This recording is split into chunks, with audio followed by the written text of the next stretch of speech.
Friends, family, and keepers of the faith, welcome to another Delboy blog. As ever, I date stamp these, so this one is year 3 blog 14. In legacy numbers, that's blog 118. Yes, 118 weeks of these blogs, and it's dated 26th of the 5th, 2024, which means it's the Sunday before the bank holiday Monday. I know that's not for everyone, but it's a nice, welcome, long weekend. I've actually got a week off, so I've got Tuesday, Wednesday, Thursday, Friday off. But we'll talk a little bit more about that because that's been extended by some news I've had this week. But hey, there's a segue into news, and that's how I usually start things. So here we go. We'll start off with the war like I always do. This is the news articles that I've picked up. First off with the war, Putin is ready to freeze the war in Ukraine with a ceasefire, recognizing recent Russian gains. Putin views the recent gains in the war as enough to sell a victory to the Russian people, saving him from making unpopular decisions like spending more money. Much of the West, including the US, do not believe Russia is serious in a ceasefire. The very mention of ceasefire fills me with joy. Looking at the map of the gains and the Russian territory gains, it's sad. What they've done is they've sort of like a snake gone round the bottom part of Ukraine territory, which they won fair and square and claimed back for the people all the way to the Black Sea. Amazing. All the profitable bits. Go figure. All about money. So where I love the idea of ceasefire, do I believe it? Nah. And maybe that's because 3 years of listening to all of the stuff makes me apprehensive. I know that the Ukrainian president certainly believes that any talk of a ceasefire would possibly be impossible with Putin. He will claim those territories, say they're now Russian, say sign your ceasefire here, and all of the profits, the areas that make any money whatsoever to keep the people going, gone. Meaning they're sort of like a third world of a sort. Yeah. I'm not saying it's that bad, but it's pretty poor. We can see the manifesto as bright as the sun, with that sort of statement. And if you look at the map yourself, you'll see why I feel that way as well. It's atrocious, really. And all we want is the war to end, but we want it to be amicable. Really, to be quite honest, I don't expect things to go right. You're having it all back. It was a mistake. But I also don't expect it to be right. We've got all the bits we wanted in the first place anyway. It's nothing about bringing you people back into the Russian fold or anything like that. Yeah, atrocious, really. So that ends that. And there's been a lot going on UK news. It started off right from the get-go on Monday. So I'll read it out. The infected blood scandal, that's what it's called. 30,000 people were infected with HIV and hepatitis C from contaminated blood sold to the UK during the blood shortage between the 1970s and the 90s. The inquiry was heard this week. Compensation package has been generated and is to follow as early as 90 days. Yeah, so that basically is it in a nutshell.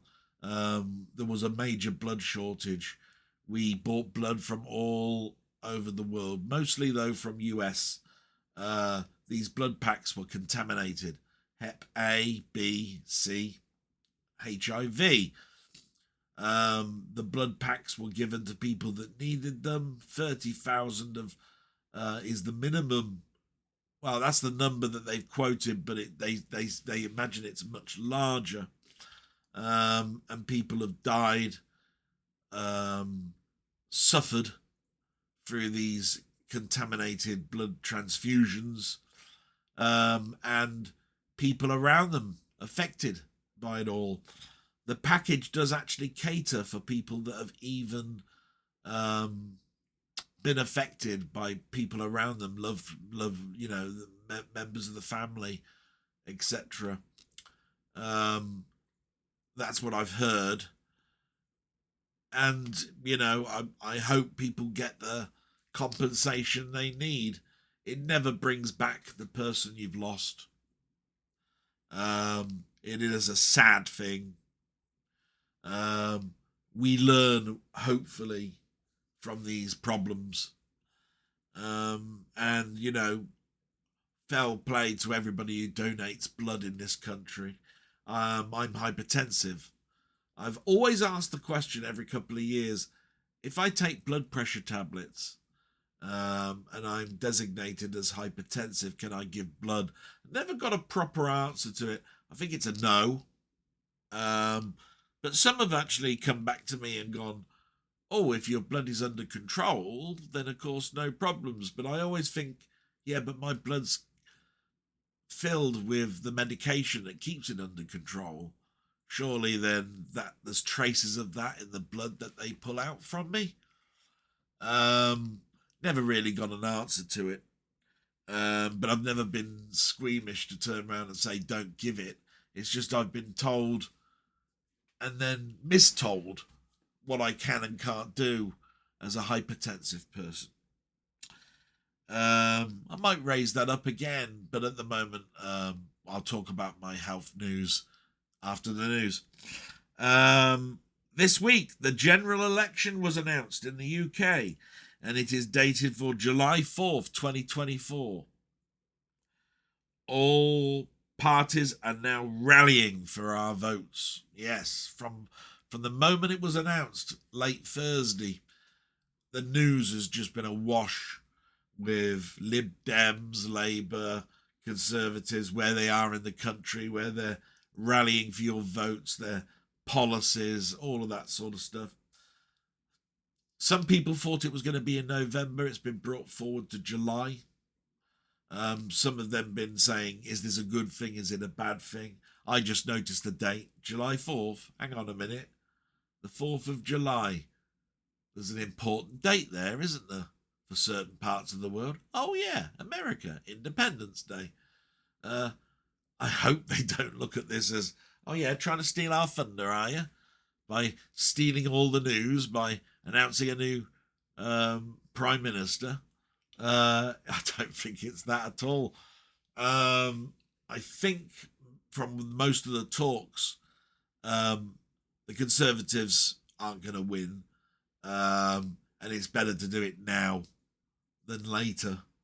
No point holding back. What it does mean is that all policies that have been put forward are now on hold, because Parliament dissolves itself, before the start of it. So that means policies, you have to have a cut-off point, and that means that there's a number of policies that the Rwanda agreement, I haven't got a clue what's going on with that now, but there's been talk about changes to the Football League. All of these sort of things are now going to be restarted again when new Parliament comes in. Now, to me, I knew about this quite early on Thursday because I got an email that said civil servant was to join a meeting at 10:30 on that day, and it was announced to us then that this was going to go ahead this afternoon. There was going to be a big announcement, and of course I have a vested interest because being a civil servant, the next government that comes in, I'm affected by it. I would then be under a Labour government. I would still be a civil servant, but the Labour government might have total different ideas on how the Ministry of Defence, the Ministry of Justice, probation, the police force, everything, how all that's going to be funded, handled, how many people in jobs, cutting back, all that sort of stuff.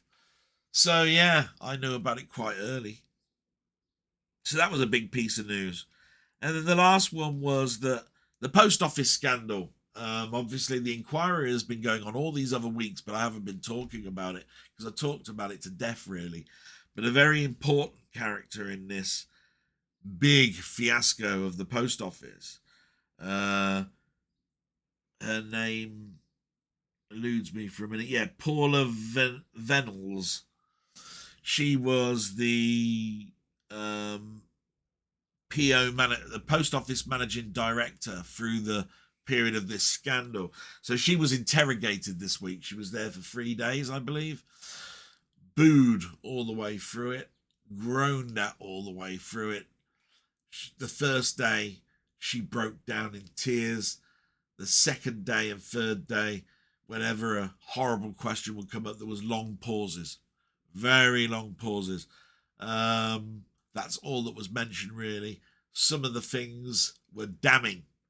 They're looking for words, you see, keywords like steering. That's one word that come up. And, did you steer an email to influence people in regards to decisions you had made for which you got no? And then she'd got replies in her emails that had been interrogated through this process that said, thank you for your steer, which is damning to her. And so it should, to be quite honest, as far as I'm concerned. And that really ended the news. The post office scandal, huge thing this year. Great big ITV dramatization. I hope you get your compensation soon. I know that the compensation that's been issued so far as offers are well short of what you should be getting. I hope you get it. The general election wishes well. It ain't going to make a blind bit of difference. Whichever one comes in, we're all in the shit, as far as I'm concerned. And hepatitis and HIV, infected blood, just shows where we were and where we are now. Science, needs, and everything. So, yeah, that's the end of that. And I did say that I'd probably keep to this format. So what's been happening to me this week? Well, as you know, my health has not been great. It's left me semi-cold, nervous, and it's highlighted holes in my stability, of having a good family behind me or a good friendship and community around me, which I always knew I didn't have. When I moved from Manchester back home, most of my friends had moved on, got married, got kiddies, moved out of the town I live in, or not interested. Some of them have even died, like my friend Martin a couple of years ago. So he died of blood cancer, or is that leukemia? I think it's just another word for leukemia. Yeah, Martin, miss him a lot. But Monday just came and went, really. There's nothing really to report on Monday. I didn't get much sleep Monday night because I knew Tuesday I was going to the hospital for my results at 11:30. It's funny this, because I never got a text message. I got the phone call on Thursday to say, can you make Tuesday, for which I answered. I asked them, would I get a letter in time? Would I get a text message to confirm? Yes to both, but the letter might not arrive in time. So I went, okay, well, at least the text message will come through. And no text message came. None at all. So I went there blind, not knowing really whether it had been cancelled or not. But I got there at 11:10 for an 11:30 meeting, and no one was there. I sat down for about 5 minutes, and not one receptionist was around. So I went out to the hallway, and I saw a few people in the cubicles, where patients are led to have their treatment. And one came out and he said, "Can I help you?" And I went, "Yeah, I'm waiting for my results. I've got here a little bit early, but there's no receptionist here." "Oh, yeah, sorry about that. Give me your name." So I gave him a name. He went away and said, "Yes, you definitely have a meeting today. Please follow me this way." So I went with him and got into a room, and he said, "We're going to do another ECG." And I went, "Oh, that wasn't known to me, but I'm glad I wore a shirt that's buttoned, not a t-shirt." So I was in my work garb, you see, even though I work from home. And did an ECG. He then told me to put my shirt back on, go back to reception, and somebody will be out in a moment. Literally 2 minutes later, I was led to a room. Nice lady came out, said, "Hello, and can you follow me, please? We're going to have a little chat." I went, "Thank you." Then she told me that there was a student there, and did I mind that student taking notes? And I said, "No, I'm used to all of that now." I'm a big fan of actually people learning. I knew that the things that were going to be brought up are Data Protection Act protected. But I also know that these people are only going to learn somehow. So she started off, by telling me what the results were. Well, more about what the results don't show, actually. It was more about the what I had before, which was a myocardial perfusion scan. Really only showed up the heart, but not the arteries going into the heart. It doesn't show blood flow. But it did point out a few things to them, which is why I've had another ECG. And she then went into what the results were, and it was more about what the decisions they'd made.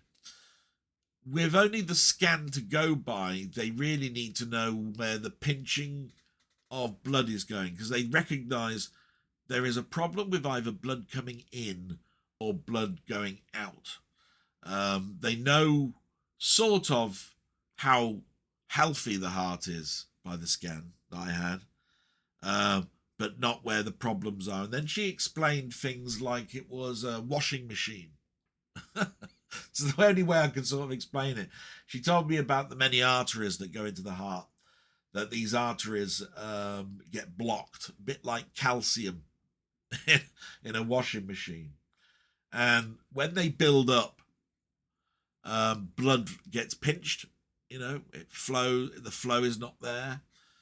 And therefore, if that pinch is where blood going out or blood coming in, regardless, you get problems, lack of oxygen, pains in the chest, etc., etc., because the blood wants to flow rapidly and is being blocked by buildups like fat and all sorts of things.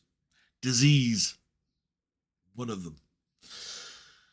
So she told me that the procedure I was going to have is called coronary angiogram. And I'd heard of that. I made a joke about it. I said, "Does that mean when I come out the other side, I've got a voice like Sean Connery?" She said, "Haven't heard that one in a long time." Yes, I know, it was a bad joke. But, of course, you hear the word coronary and Connery. You got to make a joke, haven't you? Anyway, she said, "Just to tell you that it's a two-part process. Part of it is investigation. Second part is intervention." And I went, "Right. So I'm going to talk to you about the interrogation. So what happens is we put a wire up your arm. It goes up your vein all the way to your heart. And she didn't explain whether it went into your heart, but she says all the way to the heart anyway. And we dye your blood. We then x-ray you. We can then see how many arteries, and this is new to me, how many arteries are affected. Could be one, could be two, could be more. Right, okay. Then she told me this only has a negative effect with 1 in 1,000 people. That filled me with okay, and I'm going, all right, yeah, brilliant. What are these effects? Well, she said, I've never experienced it myself or seen it, and I've been doing this for 20, 30 years. And I suppose the wire could cause distress to the heart, and therefore you get heart attacks or strokes. But remember, you're in the hospital, so basically every bit of equipment is there to stop that from happening. I went, okay. What's this intervention then? She said, right, yes, we need to get to the intervention. The intervention is quite complex. With the wire still in, because you'll be x-rayed, but it's not metal, we will insert a balloon. It's very, very small, round balloon that pushes all the way to the point where the x-ray points out the pinching, and the balloon is expanded, and then it's contracted, and if your artery stays open for a good length of time, we'll make a decision on whether something else is needed. Most of the time, something else is. It rarely does it pump out, and when you take the air away, it stays out, stays open like a valve. So the next part will be to push up something called a stent. It's like a collar. And we push this to the point where there's the maximum blockage. It opens up the artery and therefore recovers your blood flow. There may be more than one stent required in different arteries. All of this is done through a local anaesthetic. You will be awake and you need to follow the doctor's instructions. It will be no more than, can you cough now? Can you not cough? Can you breathe? Deep breaths, etc., etc. Okay, I said. Is that it? No. That's not the end, she said. This affects 1 in 100 people. That's the first thing she said. I went, right, that's a bigger deal. Yes. When this is happening, you are at the most critical part of having a heart attack or a stroke. But also, we've recognized that the stent might not do everything that's required, which is why we call it the intervention part. And the reason why you need to be at the hospital for before 8 o'clock. You come into the hospital before 8 o'clock because that guarantees you a bed. We hope that you will be discharged by the end of that day. But if anything goes wrong, there is a bed for you. So you do need to be here before 8 o'clock, 7:30 generally. Okay, that's the next thing that I was told. If the stent does not do its job, you go immediately for an operation, straight up to the emergency ward into an operation where further work will be done. I can't tell you what that further work is. We will give you the paperwork. It will tell you all of the different procedures that we do. It could be any of them. But that's all in the morning when you come. I think what she means is pacemakers, shocking of the heart, that sort of thing. I don't think they mean triple heart bypass. I don't think they have enough surgeons around without intervention like that required, but it wasn't ruled out. That's the one thing. what did she say after that? She said, then there is the aftercare. So hopefully that fixes the problems. Hopefully you are then discharged. Probably be around 6 o'clock. So you'll be there from 8 in the morning till 6 at night. You will not be able to drive home. So that immediately told me I needed my brother-in-law again. And then after that, you need to be monitored by a family member for 24 hours because that is the time where you're most critical and most vulnerable for a stroke and a heart attack. If I heard the word stroke and heart attack anymore, I tell you, it was getting me down. But all I can say to that is that you have to look on the positives with this, and you think to yourself, look, if I'm being discharged, it must be a bloody good thing that everything's there. But I do think that possibly stents can move slightly, all of that sort of stuff. This is all stuff that's been around for donkey's years. I live with the positives that this is pretty much now a general procedure, I think. So I'm looking positive at that. After the 24 hours of monitoring has gone by, you cannot drive for 7 days. Okay, I understood that. That makes sense. But being as I only go to work once a week to the office, that's not a biggie. And we need to change your medication right now. We need to add 2 tablets to you. One of them is aspirin. The other one was amlodipine, I think it was. And it was one that I'd had before that was taken away. No other tablets were taken away, so I take these 2 are extra. She asked me if I had any allergies. I couldn't remember any. So I left. No, she told me what dates were pre-booked. They generally book 2 days and you choose, and you got to come back within 24, 48 hours. And I knew that I needed to speak to my brother-in-law to see whether he could get a day's holiday, whether I could pay him for that day's holiday, all of that sort of stuff. You know, I'm never going to let my brother-in-law have to take a holiday without me doing something for him, you know, a present or something. I don't know. So the dates were the 3rd and the 5th. So that was a week or so away. And it's funny, but I'd already booked the holiday for the week before. So I got back to work and it really was 1 o'clock. It was like I was there for an hour and a half. It's amazing how time went when I was there. And I spoke to my task manager first and said, look, I've just got back. Sorry if it looked like I was away for a long time, but I was away for a long time because I had to have an ECG as well. He went, no problems whatsoever. Told him and he went, well, you know what? I suppose I put him in a bad situation, really. It's like, well, at least you know. Obviously, we wish you well. I've got no problems with either of those days, 3rd or the 5th. I told him about the holiday that I was on, and he went, yes. So I told him that the 3rd makes sense, because the 3rd is the Monday I would have been coming back. No point coming back to work for 2 days and then having the procedure. He agreed. Might as well extend it. Do you know what I mean? Because it makes more sense. I then told my people manager. He totally agreed with it as well. The afternoon was a blur. And Tuesday evening, I don't think really anything really happened. I got caught up with YouTube videos.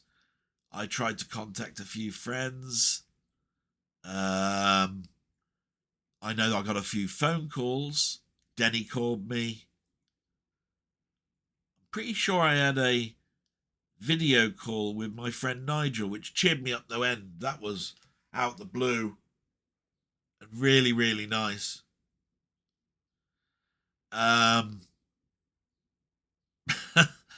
Because I remember Tuesday started off really weird because I'd caught up with YouTube videos and he'd just done a video on gifts. No, what he'd watched. That's it, that week. What he'd watched this week. One of them was one of the gifts I sent. And this is where, depending on your mindset with your brain, you hear words that weren't there. So I sent him a gift of a film that is beloved to me. It's a great film, The Man Who Haunted Himself. It's one that Ryan and I talked about 2 months previous, and we agreed what a great film. And I know an awful lot about that film. I know it's based on a short story, The Case of Mr. Pelham. It's also been an Alfred Hitchcock Presents, a 1950s TV series that Hitchcock adapted.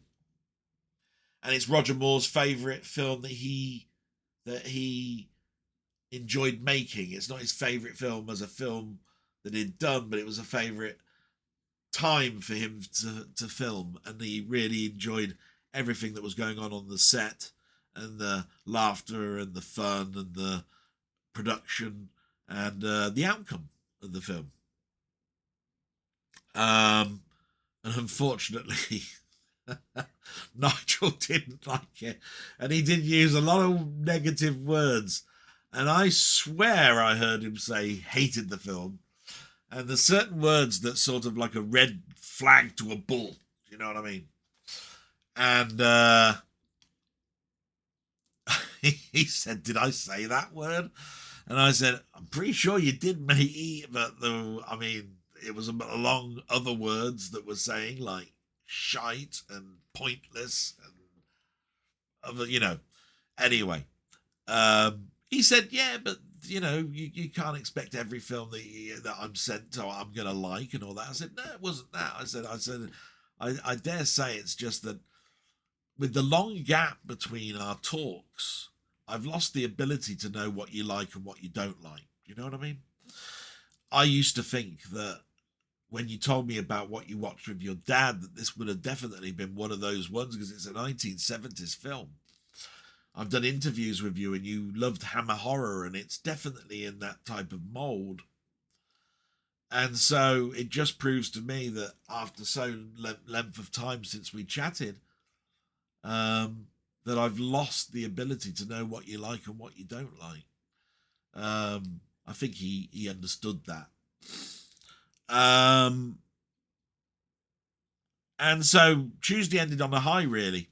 I told him I wasn't that worried about it. I said, my nan must have bought me jumpers that I hate, and you had to put a face on and go, "Yeah, I really like that." But then secretly behind her, "What a bag of shit that is. Think I'm wearing that? You got no fucking thing coming. That's going straight to a car boot sale." I do that privately, in my head. Movies are different. Don't worry about it. I didn't take anything bad away other than the time that you're watching it. That's when the time that you're watching it is the reaction time of whether you're offended or not. And I dare say I was. Anyway, Wednesday came along, and I have a live stream with the lovely Ian Hill, The Ramblings, which everybody should go and subscribe to, including Nigel. Rock God, what a great guy. And it got brought up there as well. And nobody batted an eyelid, people love films, people hate films, don't like films, should I say, and all of that. That word hate's terrible. And a couple of people said, yeah, it wasn't the most critique of a film review, but I found it funny. By Wednesday, I found it funny. It was just a funny thing that happened, and I didn't think about anything, because I was more thinking about my hospital thing. And 4.5 hours I was with Ian. We discussed absolutely everything, and I came away with a few more subs. I talked about what my beliefs are, that as a community we can help each other. We can help each other, telling each other that there are sales going on, where they particularly picked up something that is now out of print. What games we've played this week that basically have only just come out, we should get excited about and try and watch this video and see this, that, the other. Give us information, because there's nothing worse for me than watching a video that says, "Look what I've got. Oh, and by the way, I bought the last one." what's the point in that? I mean, I'm going, oh, thanks very much for telling me. You know, it's like it's closing the door after the horse has bolted type thing. So Wednesday went away, but when I got off of the stream, Nigel came back and said, "Just want to let you know, I've checked my video. I did not use that word, and you can go back and look at it yourself." But it's categorically not there. And give me a timestamp if you can find it. And all of this was there, and I was going, oh shit, I really have upset Nige. It's another worry on top of everything else. So I sent an apology to him. I said I would apologise in my blog. I'm sorry. I dare say what's happened is I've heard a ghost word. And I've heard that expression before. A ghost word is a word that you think you've heard because you've heard all the other negative words. So the word that you most dislike, you think you've heard. Yeah, it's happened to me a million times. And I'm only human. Get me wrong. You know, I've got the same 2 ears and brain that everybody born with, you know. But I'm not infallible. I'm not perfect. So, of course, you know, I said, I'm sorry, matey. I hope we haven't lost our friendship. I will apologise, blah, blah, blah, blah, blah. And I got a nice voice message the next day. So we're now heading into Thursday. And he said, don't be silly. I was just letting you know I was adamant that I hadn't said it and I didn't say it.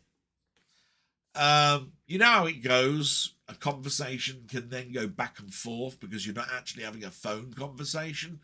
So I recorded and said, yeah, mate, I just want to let you know what my brain's been like and to explain to you that I am deeply sorry for it all. It's not your fault, it's mine. All of that sort of stuff.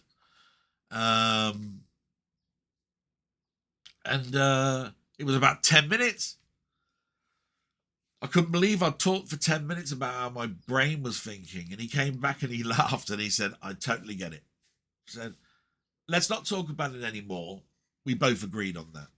But he said, I know where your brain is. I know how you're feeling when it comes to loneliness. I know how things fester. I've been there a million times before. It's happening to me at the moment, etc., etc., etc. Do you think you've lost me as a friend? Have I, buggery, he said. And he pretty much said that in text form. You're a mate. We're talking about something that's affected us. We're chewing the cud, as they call it. We started to talk about doing about some of the others, you know, Scott and that, which cheered me up the end because I want to make sure Scott's okay, Andy's okay, Keith's okay, and the fact that there are no chats on a Friday anymore for a couple of weeks at least. And I said, do you think I should do a chat show as an intermediary while Scott's there? And he went, well, do it off your own back. It doesn't have to be an intermediary thing. And I said, yeah, but I said, I'm not very good with chats. I'm more into the side of doing the interview like I did with yourself. But I'm also willing to try things that are new. I know I might be able to get Ian on board. So that would be yourself, Ian, and me, if you agree. And he went, of course I'll agree. And I said, I'd like, though, because I've chosen Ian as my secondary, you to choose the fourth one. And he went, oh no, it's your channel and all that sort of stuff. And I said, well, what about if I brought Pete, Playtendoguy, in? He's been thinking about bringing stuff in. I've never really got round to saying thanks for him bringing me into his chat channels, although I did send a couple of films to him. You know, I have done that, gifts, but I've never actually brought him into a conversation. What about him? He said that'd be marvelous, and we haven't done something, Pete and Nige, you know, together for a long time. That'd be really good. I think that would work out really well. And I said, right, well, you know, I do my live with Ian on a Wednesday. So what about Thursday at 8 o'clock? I don't think anything goes on Thursday, you know. And he went, sounds good to me. And I said, I want to avoid Friday because I like to see my mate Mamemeister. Sometimes I do some admin work for him if he's doing a live one. And he went, no, Thursday sounds great. So I sent a message to Ian and he's agreed. So I've got Ian on board, Nigel on board, I'm on board. and we're just waiting for Pete. I sent the message Saturday early.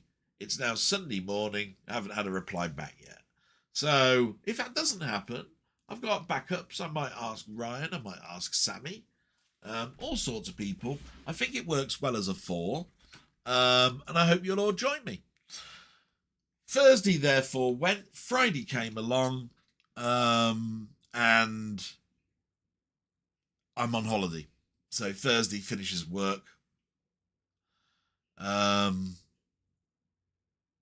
And literally, I just did work around the house. I did some weeding outside.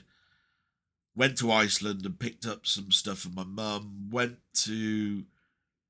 I just did several little jobs. I had to go down to the bank because of something that happened on Thursday with my mum, but I won't fill you in the boredom with that. But she went down and cancelled a bank account and merged 2 bank accounts together. And she didn't do a check, which meant that I had to help fix that on Friday. Bank details are boring, so I won't go down that route. Nigel heard about it. He went, "Oh, bless her." Hope you fixed that, Nigel said. Of course, Friday gave me another phone call with Denny. I watched some lovely videos this week. It was amazing to hear Steve, actually. He was doing his planet crafting videos, and he mentioned me, and he said, "I've had some bad news today. I've had some bad news myself. I'm playing this game, trying to take my mind off of things. I don't want to bore you with who the person is that I'm talking about, but he knows who he is. Wish him well." I know he was talking about me, because right at the end he said, "I wish Del well with his health. Bye." So he said right at the end my name. The dipstick. What can I say about that? You blunder brain. Oh, for God's sake. Saturday, prep for blog. The only thing that was fun this week was a new game came out called what's it called? I've played it for a couple of days now. It's called Astrometica. It's very much Planet Crafter, guys. And I did a live stream yesterday, just out the blue. I was bored. I wanted room away from doing the blog. It was getting me down. And I did a Planet Crafter video. The last one I'm doing of Planet Crafter, by the way. Steve's doing a marvellous job. You don't need me.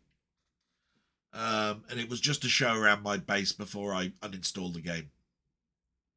But then I showed off quickly the game that's now taking my interest, which is Astrometica.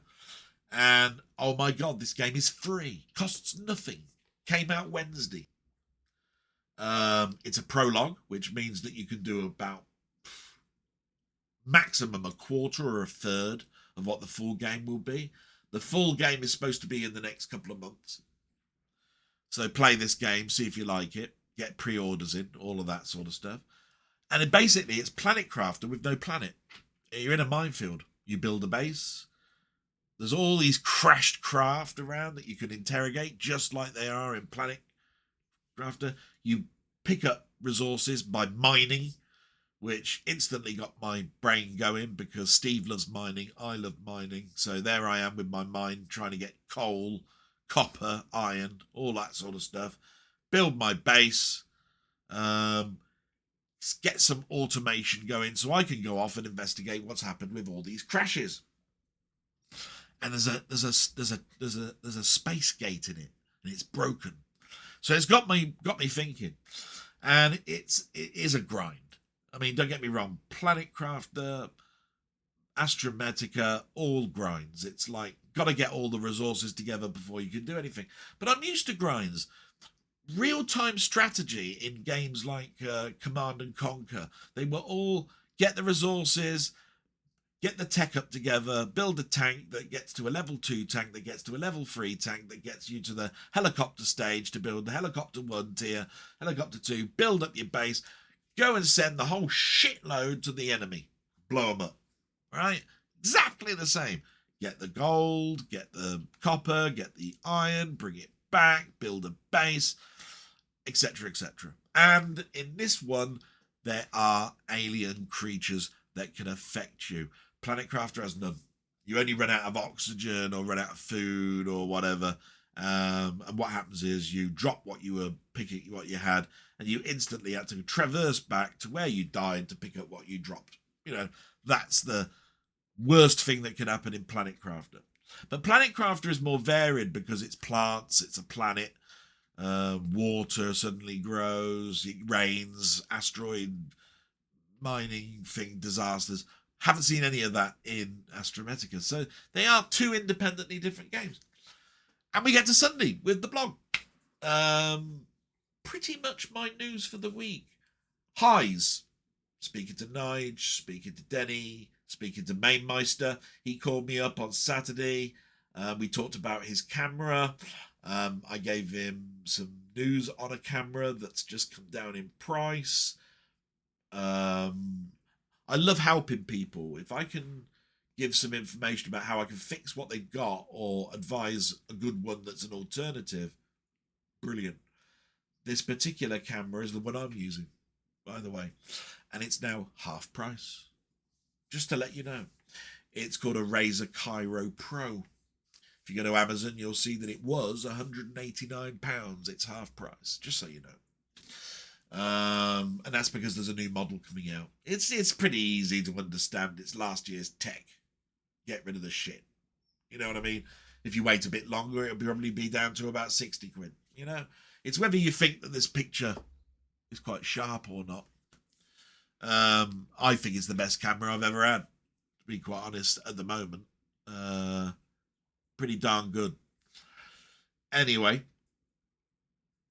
we'll now move on to shout-outs. Like I say, that was a big section because it's another big results time for me. To tell you how my brain is at the moment, I'm trying to relax on my week off, not worry about things, get more conversations in, do some stuff on YouTube. You'll probably find this week there's going to be a ton of stuff because I'm going to be sitting around the house, want to take my mind off of things. Whether that's a good thing to you or a bad thing, I don't know. I might get my Mister out and start playing some old 8-bit games, just random stuff that goes, hey, my name's Steve, and here's some random shit I'm going to play. I mean, my name's Delboy. I'm going to do some random shit. I had to get Steve in there somehow.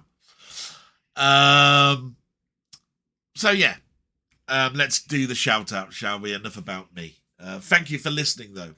My brain is a muddle. And the hardest thing that's going to happen now will be Sunday night.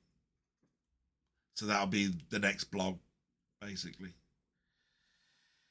Thanks to everybody in these shout-outs that actually have commented. You've taken my mind off things. You've made me feel wanted, needed. I won't say loved, but to the point where you'd be sad if I wasn't here, which is great, isn't it? My mum, by the way, is in quite good spirits. I've told her, and she went, oh. I said, but don't worry. I said, because they found it. I've got to go in. Oh, it must be quite important then if it's the next couple of days. Yeah. And then my aunt admitted to my mum, who'd already forgotten, that my dad had a stent. He had two. And she gave a funny story. My dad went in for a stent, and I knew he'd had one. But I couldn't. But my mum was adamant he hadn't. He went in an ambulance, was there all day. Didn't know he was going to be there all day. And he had an ambulance ride back because you can't drive back. This must have been at a time where I was at the probation, and I was working towards being a manager. So I was spending less and less time. This is where I'm turning around and saying the things I missed because of work. Anyway, apparently he said to the ambulance driver on the way home, can we stop off for fish and chips because we're so late, I need to get the tea. That sounds like my dad. It really does.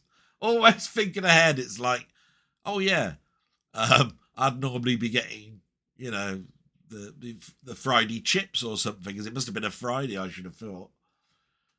for him to make a comment, because he wouldn't normally think about getting fish and chips. We'd all come home and we'd all eat our own things, like get ourselves a sandwich or something, because we're all adults now.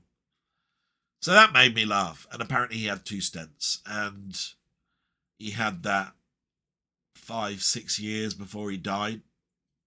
But he died different reasons. It was his heart, though, in the end. But he got dementia through oxygen starvation towards the end. Yeah. Don't want to talk about my dad. Anyway, please, shout outs. Here we go. I'm just going to read them out. Every single one of you, thank you so much. They are Steve's Gaming, Ian Hill The Ramblings, Colin Jones, aka Ponder, Roberts Retro Gaming, The Yamo, Martroid, Down the Rabbit Hole, Denny. And then I did look around some of the other things I've done this week, because I've done obviously a film capsule review and a few other little things. Jim Jam Movies and TV, Andy Likes Stuff, Seb's Place, Carl Todd, David's Retro Games Played Badly. And I'm pretty sure there's one other. And I'll have to look at the on here just quickly. I do apologise for this. I'm just going to duplicate the tab and go to my subscribers.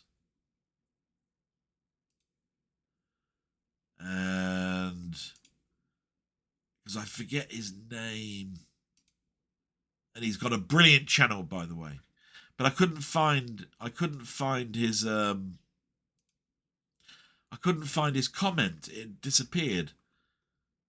Muckman-Movies. There we are. Now, he told me in one of the comments, and it could have been a comment from a couple of weeks ago, you see, they had done this week, which means I can't find it because I'm looking at this week's comments.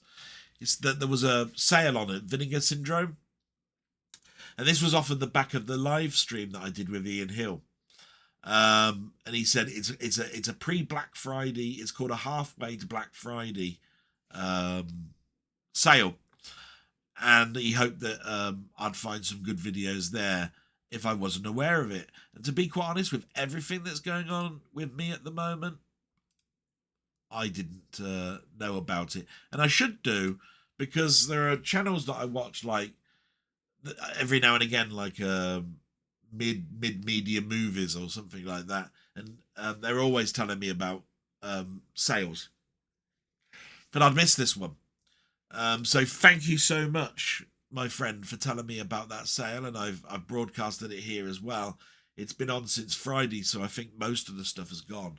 But always good that you're trying to close the community gaps by telling me about stuff that I might have missed. So those are the shout outs, and we're going to go instantly into the questions and so forth that people have asked. And it starts off with Carl Todd.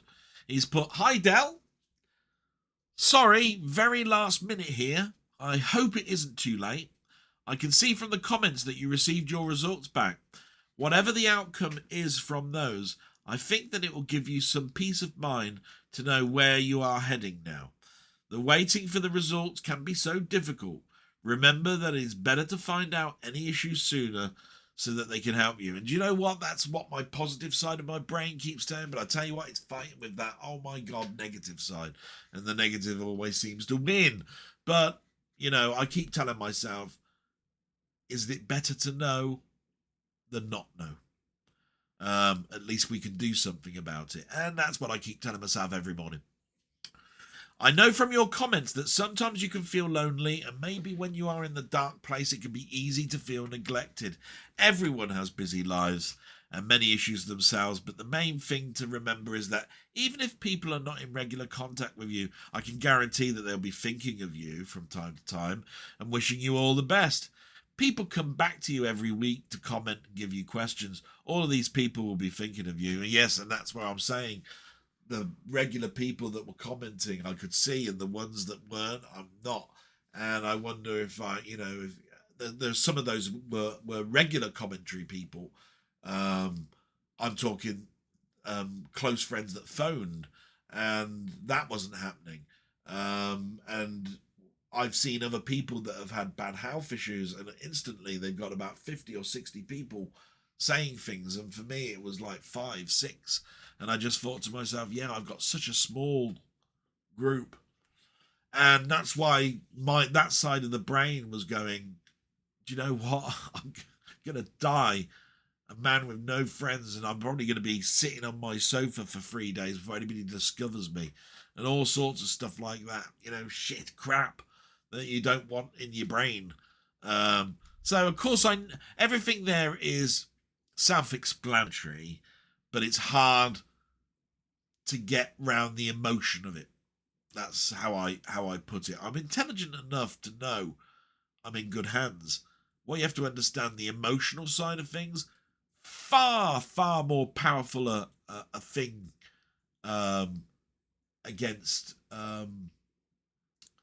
what you know. Do you see what I mean? So you can have a piece of knowledge, but the emotion will far be superior to the knowledge that you know. Do you see what I mean? You could be in a hospital dressed up in a gown, and somebody will come along and say, "You'll be all right." And you go, and in your brain you go, "You sit here then. You do this because I don't want to be here." You know what I mean? It's like that. Your brain, it's behavioural. Anyway, some questions he's got. I've got some questions, right? Will you be buying the newly announced Marvel Masterpiece Spider-Man books, or is this a step too far with another edition of something that you already have? I wasn't aware of it. First of all, Marvel Masterpieces Spider-Man books. I think they were called Marvel Masterworks in the past. Marvel Masterworks, which came in volumes, and they had 10 comics each. So when you get to volume 4, it was literally issues 40 to 49 or something like that, right? And those have been published since 1977. And if they've newly announced them, then they must have stopped and they've started again and they've changed the covers. The books will remain unchanged. The books might be slightly glossier because they've done what they call art restoration. So it makes sense to go back to the old ones. But from my point of view, I've got the Marvel Omnibuses, which has already got the restored artwork, because those have been around far less. So the Marvel Masterworks are gorgeous. Don't get me wrong. I've got 5 Marvel Masterworks editions, 1 to 5. They are £70 each, or they were. And some of them are leather bound and all of that sort of stuff. Hardback. And then they do a cheaper paperback version. The thing about them is it is a reprint. And I've got those early ones loads of times now. So I will not be participating, but what a jumping on point for some people now. Now's the chance, guys. If you're of a certain age in your 20s, you're into Spider-Man, somebody announces we're going back to the well and we're doing Marvel Masterworks Spider-Man from the beginning, jump on board. I know it sounds expensive, but you will have a bookshelf and it will look gorgeous. And they will have some of the best stories you've ever read. Because I read those as a kiddie and I followed them easily. The stories were all of angst. How can I do this when my aunt is in pain? How can I battle this person when my girlfriend's in hospital? Why was I given these powers? Why is it that all bad things happen to me? Why is, it goes on and on and on. Spider-Man's one of those unique characters where it could have been the person who lives next door. And the person who lives next door is going through all the same problems, getting a cold, lack of money, no job, etc., etc. And that's why I probably related to him, because he was also bullied for being a nerd, but bullied. And I was bullied. So you carry on. Sorry. Talking of reissues, new editions, There have been a lot of music releases recently that are on Blu-ray and have Atmos surround sound. For example, David Bowie, The Rise and Fall of Ziggy Stardust and the Spiders from Mars. Do you have any thoughts about these? Gimmick or a welcome new way of listening to music? Do you own any? Yes, I own some. Elton John ones. And a few others. Mostly orchestral ones. Especially around Ennio Morricone, Jerry Goldsmith, and game music. Is it a gimmick? No, it's not a gimmick, but it's whether you think the upgrade is worth it. I'll explain. I've got a surround sound amp. Okay, I bought it a couple of years ago to go with my telly. It's down there. Boom, boom, boom. It's a Dolby Atmos amp. When you look at the back of these things, they usually tell you that it's got a Dolby Atmos track, but it's also got DTS 5.1, Dolby Digital, Stereo 2.0, etc., etc. Okay, so they keep the other audio, the audio tracks and give you a new mix, and it's a new mix. And if you've got a Dolby Atmos speaker setup and it's your favorite band, go and get it. But you'll tend to find that people do reviews and they'll say, do you know what? I listened to the Atmos track and I switched to the DTS 5.1. And do you know what? I think the DTS one was better. More front speaker than the other speakers. The other speakers had very little coming out of them to make it worthwhile. So from that opinion, stick to the old version. So you just have to think savvy. First of all, do you have an Atmos setup? Secondly, have you got it already? And does it sound bad and you want it to sound better? And you might have to listen to the reviews. I tend to find Dolby Atmos is more subtle. So it's using far more speakers and so using far more ambient sounds. So you're not going to get the oomph that you think you are. Because what DTS does is it gives you a heavy bass. It really does. It lightens the higher end, gives you a deeper bass, and comes out of more speakers. I think it's a 7.1 surround system DTS. I think it ended up being. So I'm just saying it's not a gimmick, but it's just know that people bring these things out as cash grabs. That's all I can say to you. Signing off now. Take care, my friend, and best wishes to your mum too. Thank you, and I will tell my mum. Brilliant. Thank you. And we move on to Denny, and his says, text message, poster's gone missing again. So he did send it me in phone format. So I've got to open my phone now. And I'll read it out verbatim because it's chapter and verse. Oh my God, I need a drink. Here we go. So Denny starts off like this. Notes updated. I hope you're having a pleasant Sunday. Say hi to your mom. Then straight underneath. My notes have got deleted, so I'll put them here. No doubt because I mentioned Woke and Doctor Who. I'm now shadow banned. And I have to say, I hate it when this happens. But the one thing I will say about this, the ones that upset me the most, the ones that get posted, I see the message to say it's there. I go to it an hour later and it's not. Now this one I never got an alert to. So they must have reviewed this before sending it to me. That's all I can say. Now if that's going on, wow. Right? Because that was darn quick. Because I put a heart next to most of the comments so that they don't disappear. Just so that I know that they're not just going to remove it. Because if I put a heart, I'm happy for it to be there.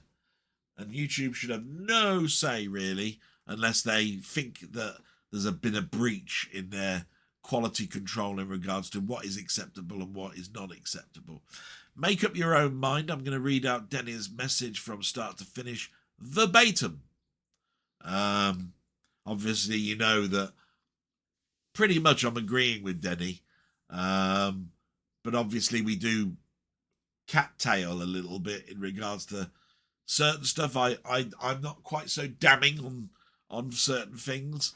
I'll always turn around and say something like it's not written for me, it's not shown for me, that sort of stuff, where Denny is a lot more vocal. And I wish I was a little bit, really, because it sounds like I'm on the fence, but I'm not. It's just that I do believe that there is an audience out there for something. You know what I mean? Anyway, it starts off with, "Hey, mate. Great time catching up with you again last Friday. We never have any issue with things to talk about, do we?" No, we don't. My God, that was 2 hours. "I'm glad you'll soon be made well again and able to enjoy your movies. It must be beyond frustrating. I hope your mother is enjoying the garden with the wonderful flowers you've bought for your pots." Yeah, she is, matey. The update on the lawnmower, though, is that the lawnmower will be picked up on Thursday this week. We're not going to go down the route of buying another mower for 600 quid when I think it's the drive belt. I looked at YouTube and saw that I could possibly try it myself, but I had difficulty finding a good drive belt replacement. There are lots of them, don't get me wrong, but some of them are reported it's supposed to be this, but it's a lot slacker than the original part. And then when you try to find the original part, it's either out of stock or you have to go outside of, to garden centres and stuff in a hope of finding one. So I thought, leave it to the person because there's probably a tensioner. And I don't know too much about tensioners. But every car's fan belt's got a tensioner. You've got a pulley wheel that you pull down and it basically releases the belt. When you put the belt on, you push the tensioner up and it snaps into place, bolts, and there you are. You've got your belt with slight give, and you inch the tensioner out and it pinches it tighter until you've got it the right strength. I'll be no good with that with a garden mower. Good God. I can see me being there ages. Thursday, guys, is when that's fixed. Denny continues, "A million thanks. Thank yous for promoting my Whizball video last week. Hasn't done too bad and still getting views, so I'm happy. So on to the next one, which will be a text adventure." My pleasure, matey. And I don't promote. I tell people what I've watched, and I recommend stuff that I went, "Oh, wow, this is brilliant. Watch this." I like to promote, don't get me wrong, but it's not like you came up to me and you went, "Dale, can you mention my video because I want more views for it?" That's promotion. So, if nobody has watched this Whizball video of Denny's yet, bloody go and watch it, because I tell you what, it's about 15-20 minutes long. Fantastic long play part to it, where you see Denny playing Whizball, so you can see the levels and how it all works. But you've got a history and you've got an ending at the end that rounds it all up. Brilliant, absolute brilliance. And everybody has said so. Seb and all those people, they've all seen it and said what a great video it is. So if you've never heard of Whizball, you'll learn something. If you like Whizball, wow, you're going to have the definitive history. You continue. "A little thing I thought I'd pass on this week to help with everybody's shopping expenses is a brilliant app called Trolley." Hear this, guys? Trolley. It's an app. UK only, I think. It scans all the supermarkets for the best price. Just this week, we saved £2 on multi-pack Walker's crisp boxes. If you're a drinker, this app saves you pounds. Whiskey fluctuates massively, and my old man has got some incredible deals. Woodsman's whiskey is $19.99 everywhere except Amazon, doing a deal of the day at $16.99. So there you are, you save £3 going to Amazon. Yeah, you'll have to wait for it to be delivered the next day. Yes, there's a good opportunity the bottle might smash. But at the end of the day, all I can say to you is that if you could save £3 here, £3 there, it all totals up. So that's brilliant. By the way, I just looked out the window there because the squirrel's trying to get at the nuts for the birds. Little bastard. If only I had a pellet gun. No, I'm only joking. I wouldn't do that. Or would I? Evil cackle. You continue. I noticed Steve has commented saying we're due another stream. Well, I've made a start on the thumbnail Saturday, so I should be getting that to you soon. Quite excited about this one. Yeah, we had a chat. We agreed what the next stream's going to be about. You're doing the thumbnail for it. I've now got a lot of watching to do to remind myself of the period that we're going to be talking about. And we'll put that out there. Yeah. A couple of weeks away, I should think. You continue. Floella Benjamin, yes, a fixture from my past, and on the whole, a lovely lady. One does have to think, though, is this fellowship nothing more than virtual signalling? And I have to agree. I said at the time, I don't normally mention BAFTAs, Oscars, all of that, because it's all self-gratification. Something with a sticker that says this has won an Oscar is going to sell more movies, etc. But Floella Benjamin came out with an achievement award for all of the work she's done, plus charity. And she was a mainstay for me. And to be quite honest, I think she was deserving of the pat on the back. And she also said that she's disappointed with the media, where it's going with its creative ideas. So, yeah, I had to mention it because I thought, what a nice lady and what sense came out of her gob when she did her acceptance speech. You carry on. R.I.P. So rest in peace, Roger Corman. My favourite film of his has to be Battle Beyond the Stars. I mentioned that one myself. A star-packed film, and for me, The Magnificent Seven in space, although Blake Seven might have something to say about that. Yeah, well, we all know Blake Seven, Magnificent Seven, Battle Beyond the Stars, Seventh Samurai, etc., etc., etc. It's a tale told a million times. Keep telling them, mate, because I love those stories. Brilliant. You taught me something new this week. The lead singer from Renaissance, Annie Haslam, dated Roy Woods for 4 years. Never knew that. Yeah. It was funny. I was talking about my trip to the hospital, and it was my brother-in-law that mentioned that he knew this track, and I said, really? I said, not a lot of people like prog rock, in my family. I thought I was the only one. He said, no, he'd heard it, he knew what it was, but couldn't quite remember much about it. And I mentioned about the lead singer dating Roy Wood, that the Northern Lights are not the Northern Lights from the Aurora. It's plane travels back and forth between New York recording records. And the Northern Lights was something to do with the lights that you would see as you're taking off on the flight. So yeah, that was great. And then we've got, continue with that. Thanks for answering my question. A couple of poor sequels from me would be A Return to Salem's Lot. Oh God, yeah, awful. Ghostbusters 2016 with a female team. That gets a bad rep from just about everybody. I watched it once and have very little to say about it. It's not for me. I thought it was preaching at me a little bit. Alien 3, but the director's cut made it a lot more watchable. I like Alien 3, both versions actually. But I understand your comment on that one, to be quite honest. And finally, Wizards of the Lost Kingdom 2. I love the first, even though it's that bad, it's brilliant. Yeah, and I'm pretty sure some people will go, Wizards of the Lost Kingdom? What the bloody hell are you talking about? What's all that shit? I know it. I've seen it a couple of times. It is bad. I can't remember the second one, though. So you continue. I loved Colin's question last week about 50s, 60s sci-fi B-movies. My picks would have to be Invaders from Mars, The Day the Earth Caught Fire, and When Worlds Collide.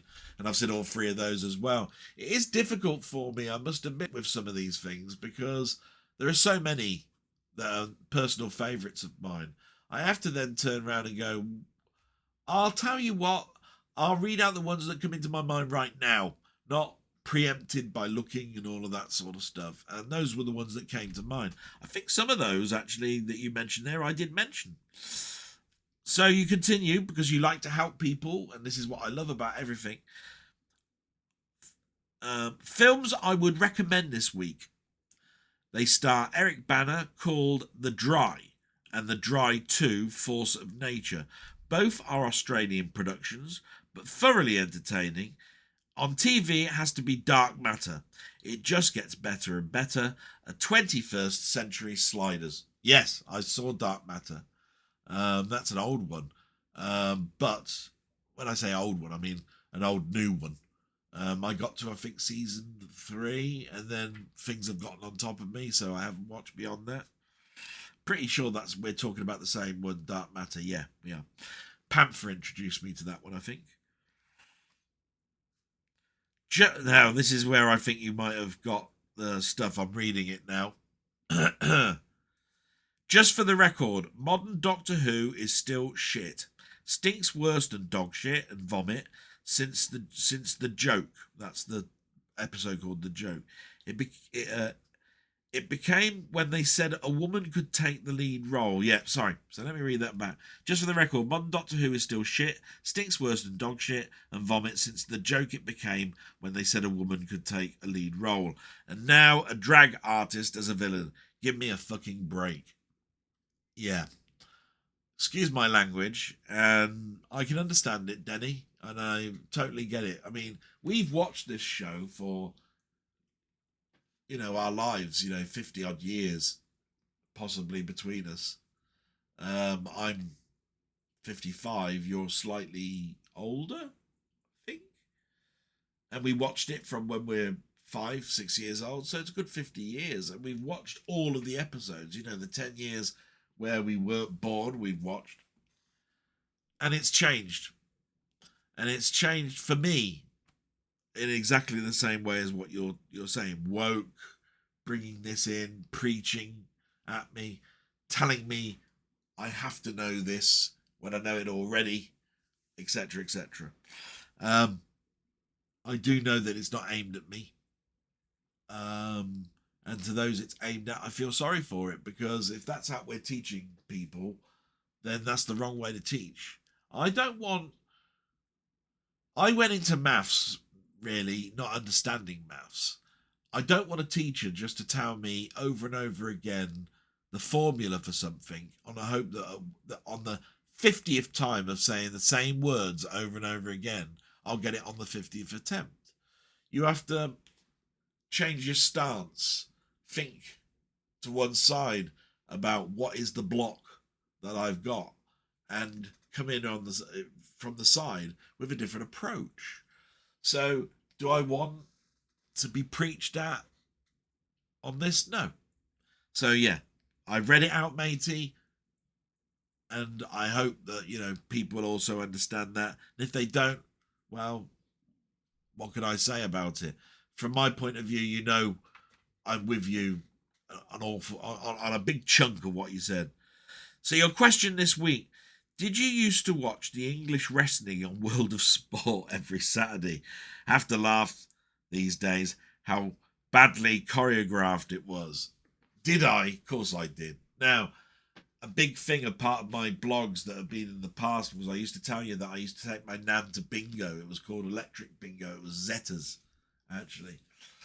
And she had tinnitus. So I was in my,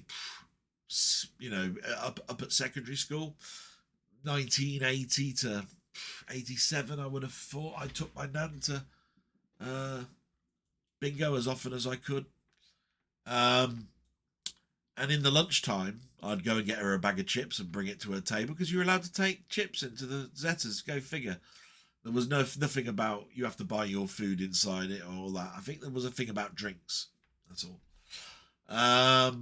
And all the time the bingo was on, I used to go over to the toy shop or the model shop or the bike shop or the bus shelter where the comic rack was and everything else. And that's where I learned about all of the things that were going out, like Silly Putty, Rubik's Cubes, all of that, Rubik's Snake, board games, puzzles, dinky toys, all of that sort of stuff came from that period, mostly.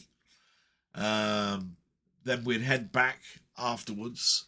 She'd treat me to something, and we'd go to the bus shelter where I'd watch the arcade games, because that's the only way that I could get to play an arcade game that week, is by going into the CAF and playing the early 1980s to 87 arcade machines. So we're talking Pac-Man, Galaxian, Space Invaders, just to name a couple, Astro Blaster, all those, for which I've done in some of my 8-bit years, or arcade game years, because the town fair was the only other way that I got to play arcade games, or going on holiday.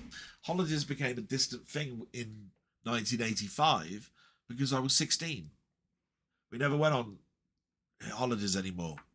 So going to Prestatyn and Barry Island and all of that sort of stuff went. So the only opportunity I had was health centres, taxi ranks, the bus shelter, because there were no arcades. That's it. Take care, my friend. Send my best to your mother, and I'll phone you sometime this week. Thank you so much, my friend. I have read that out verbatim. I've enjoyed every minute of it. Brilliant. Thank you so much for thinking about me. Absolutely brilliant. With that, I'm just noticed I need to just take a break, just to splash some water, get a bit of fresh air for a moment. So this will be just seconds to you. Back in a moment. Thanks for allowing me that break. It seemed nothing to you, but brilliant. We'll continue now with the questions. We get to Ian Hill, the Ramblings. Brilliant. By the way, just a reminder that in the description I put a lot of links to these people. Definitely go and see them. Hopefully you'll sub, but the videos are well worth a watch. So let's see what Ian says. He's put, "Hi Del Boy, thank you as always for your blog. Sunday would not be the same without it." See what I mean? It's very easy to make me smile. Brilliant. Thank you so much for that. "I know it was a big week for you. Now you know the situation and what they will be doing. They will be able to help make improvements to your health, which can have a positive effect on your life. This will happen. I saw what it did for my dad. He lived till he was 90. As always, wishing your mum all the best." Thanks so much for that. "Thank you for bringing so much to my live chat stream. We were on for about 4 hours, 40 minutes. Was it really? No, it was 4 hours something. And it went by so quickly. I hope it was a welcome distraction. Certainly our viewers enjoyed it too. I also loved how we were funny too. You made me laugh, and that was fun. Yeah, I remember you couldn't stop laughing at something I said, and I couldn't remember what it was. I'm gonna have to watch it back myself. I know I said something that you just keeled over. I don't know what it was. For the life of me. I mentioned how Sliders is a series I often return to. Those first 3 seasons were very entertaining. It did, however, with cast changes, lose its way. So my question this week is, what alternative Earth would you love to slide into? Oh, wow. Sliders, what a memory. Lasted 4 or 5 seasons. Denny and I were talking about it the other day. I've got first 3 seasons on DVD. For some unknown reasons, I never picked up 4 and 5. I think it might have been they stopped for a while, and then when they restarted, I didn't know, and I'd moved on and was collecting something else. I must fix that. I'll probably do a little look after this blog. What alternative Earth would you love to slide into? Oh, God. There's so many. I mean, I could mention, is there a world called the Twilight Zone? Oh, yeah. That'd be so different every day. As a joke, Porn World. Take your pick. Oh, God. No, seriously, that was a joke. Harry Potter World. Wizards and casting spells and all of that. I don't know. No. Visiting the land of Lord of the Rings and the Hobbit. No. All them creatures and that. No. An obvious one, Star Wars world. I'd love the lightsabers and all of that sort of stuff. Would I have the mentality to be a Jedi? If not, everybody there seems to just hang around in bars and shoot each other. And do mundane jobs for the rebel, either the rebels or the Empire. No. Don't. Star Wars, no. Roger Rabbit's Toon World. That'd be nice, wouldn't it? Interesting. Half live, half cartoon characters interacting with Bugs Bunny. Oh, that's an interesting one. Hold that thought. Marvel comic world, not the cinematic world. Now, hanging around knowing that Spider-Man lived. Ooh, that's tempting. I'm going to go with Old Faithful. Star Trek. Yeah. Always wanted to be in Star Trek's universe. Even the Doctor Who universe is a battle between the two. But I'm going to go with Star Trek. Wouldn't it be great to meet Captain Kirk? Flying at warp speed. Visiting new planets. Yeah. No money involved. Yeah. Star Trek world, matey. Yeah. But I'll tell you what, there's some close ones there. Twilight Zone and Marvel World. Yeah. Don't think there's many in the horror I'd like to visit. I mean, would I want to visit Elm Street or live on Elm Street? No. Be nice to spend an hour there as long as I could leave. I wouldn't want to live there. Thank you so much. Salute to you, sir. Absolutely brilliant question. Now we get to, oh my God, Steve's Gaming. My mate Steve. Well, we know we do my salute. Steve, your channel is brilliant. I love it. You should get paid for what you do. You bastard. You're fucking great. You git. I hate you. That's just my salute. Let's see what you've put. There's so many nice things I want to say about you, but you're a git. Hi Del, great blog. I think we all wish you the very best indeed with your health issues. I'll say no more on that. I've recently caught a couple of your streams with Ian and really enjoyed them. Aren't you due a stream with Denny? ? Yes, if it was up to me, I'd have you streaming every night. Ha ha. Now, 2 questions for you. Question 1. What computer did you always want but never got? And if you saw it on eBay at a decent price, would you buy it today?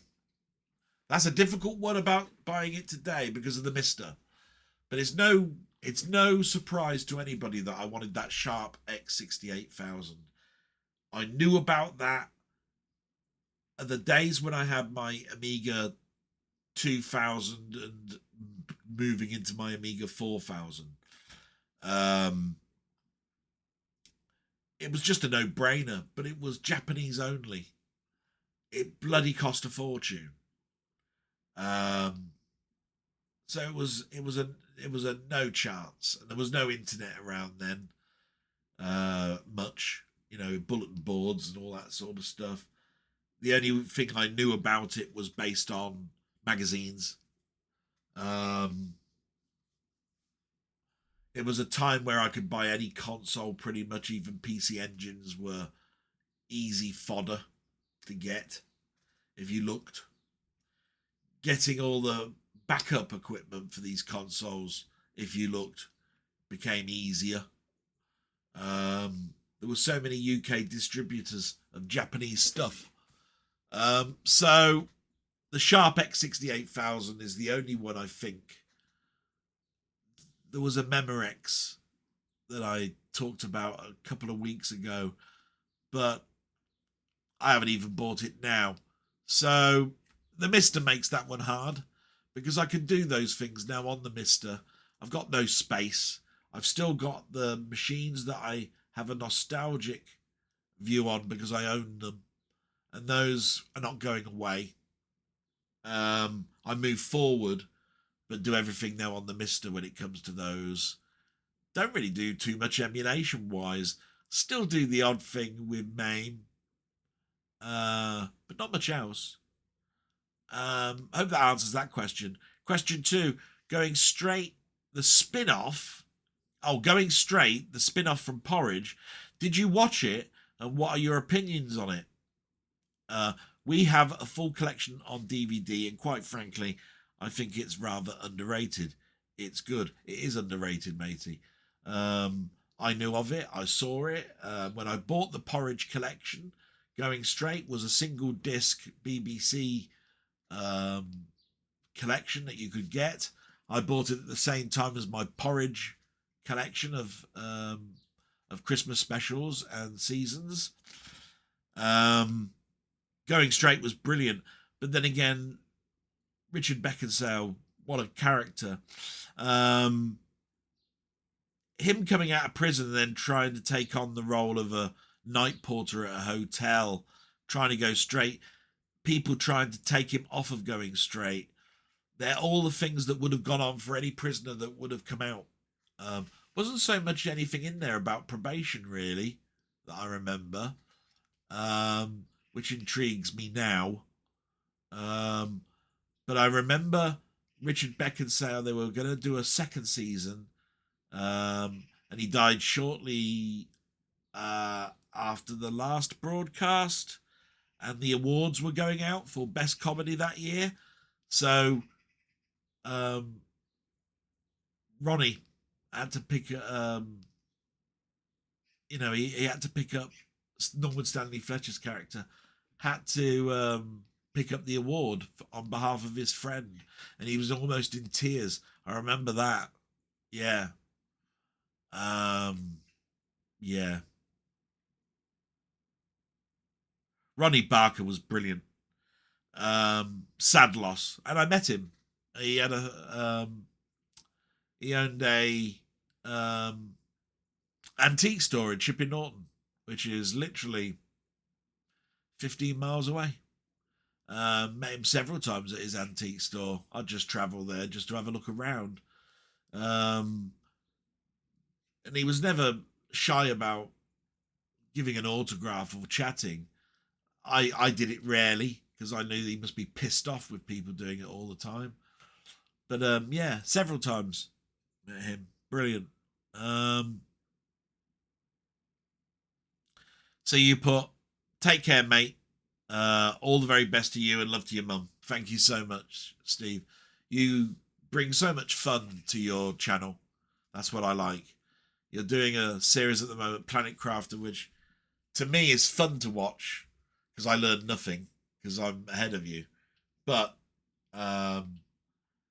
it was fun to see some of the comments. Rocket Bunny is watching you and he's bought the game based on your video series. I miss that about Rocket Bunny. He used to come here. We used to chat. We played Valheim together. Disappeared at Christmas. Haven't seen much of him since. And you've now got a loyal friend, Steve. I miss Rocket Bunny an awful lot. And I hope he's enjoying it. He said that you ought to get money for doing the series that you're doing. I agree. You've promoted that game. And it really is good. And I hope and other people seem to be thinking exactly the same. So I'm now going to probably remove that game. I can reminisce over it by watching your channel. I could have done my own thing on it. But yours is so much better. I mean, I can see where your skills are. And I just don't have that skill set, which makes me sad. But brilliant stuff. Thank you so much, Steve. Salute to you, sir. And we move to Colin Jones, and we know Colin Jones bullet points everything. Always puts me right if I get something wrong. Great channel, great friend, brilliant. So let's see what he's put this week. He's put fingers crossed for the test results, which you should have by now. Fingers also crossed for the mower, which I've given an update on. Sending good vibes for your mum. Hope things improve soon. I still like Doctor Who. For me, the programme is evolving. That's good. I mean, it's nice that you're seeing an evolving story for me. And I will admit, even in the bad times, I watched Doctor Who. There was some awful seasons and awful stories around Colin Baker, Sylvester McCoy, and all sorts of other seasons. They come and go. It's just I haven't seen a story that surpasses anything before Jodie Whittaker. So it's only on the level of Jodie Whittaker to me at the moment. Yes, I have seen 73 Yards. Yes, I have seen Boom. I still say the same thing. You have to, when you're coming across a person like me that's watched many of the old episodes multiple times, that you've got to, you see a story or listen to a story differently. You're constantly looking at it. And I'm not picking this apart. It's just that the story is minute. It's character driven. The characters should be moving the story forward, not the story not the other way round. So you need strong characters, but it's the story that should be first. The characters are part of that story. I don't see that in Doctor Who at the moment. Grease. Now there's a film. Actively promotes antisocial behaviour and promiscuity. Yeah, fair played on last week's stress. Thank you so much. Yeah. Yes, I did like Life Force. Yeah, brilliant film that, isn't it? Tobe Hooper, wow. It was the makeup effect, I think, and the story intrigued me. Halley's Comet, it's always been a mystery. Halley's Comet. To put a story behind that, great. Forbidden Planet is based on The Tempest and must never ever be remade. Ooh, now. Yeah, I might have said Macbeth. Yeah, I knew it was Shakespeare. Leslie Nielsen, fantastic story. The Technicolor, it pops out. I've got the Steelbook Blu-ray, brilliant. Watch it lots of times. Brilliant. Never be remade. I won't say that it should never be remade, but I'd hope that nobody will pick up the mantle to remake it unless they think they can better it. What is the point in going back to a film, even that old, just for the sake of it? Why not go back to it because you think you could add a new voice to it, a new visual element to it, something that is different to how it was? Okay? That's how I look at that. Yeah. I have seen most of the films you mentioned myself, and all are good. Yeah, that was the your own question on B movies, science fiction. Oh, I remember Brainstorm. Well, great film, but crappy ending. Yeah, it did. It sort of lost its way. There's a huge history behind Brainstorm. I've got it on Laserdisc. I've got it on VHS. I don't think I've got it on DVD. I don't think it's been released on other formats. It's definitely a weird film because it integrates 35mm and 70mm into the same film. Intriguing concept, gave a very unique visual element to that film. All about brainwashing, really. Great film. You mentioned your question. We all speak about the things we miss from the 1980s, but what from the era are you glad? What from the era are you glad to see the back of? God, I don't think you mean what from the 80s era am I glad to see the back of, because you've said we all have talked about or spoken about things we miss from the 80s. But what I'm glad to see the back of are Brexit, COVID-19, this war. I wouldn't be glad to see the back of that. Food shortages, East versus West,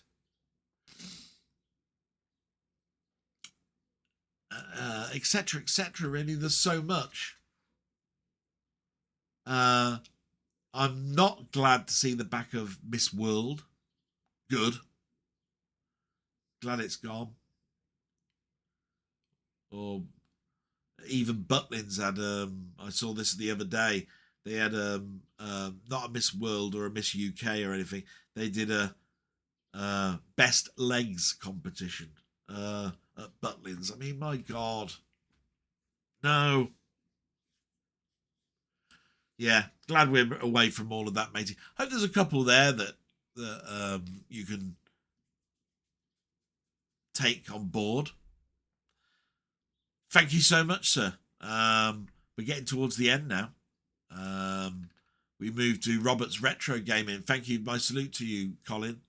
Brilliant channel. Go and sub, please. Robert says, wow, sir, that's another epic blog in the books. It only took me a day and a half to go through it.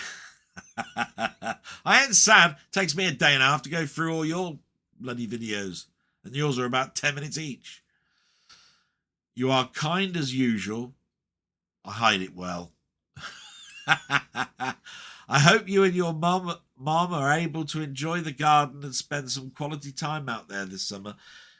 Do you say hi to Mom from me, even though she won't have any idea who I am? Of course I do. Say about them all. And she goes, oh, you'll have to show me what he looks like, usually is what my mum would say if it's one she hasn't heard from. Perhaps you could explain the appeal of the steelbooks. I don't really get it.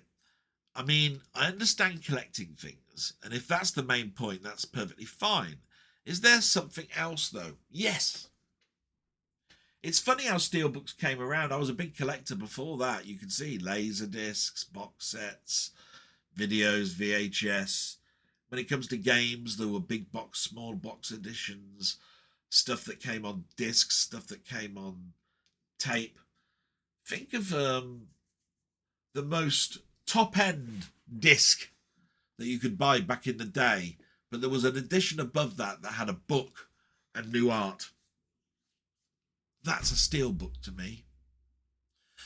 So I started off collecting steelbooks, actually as special edition games. There were steelbooks of Xbox 360,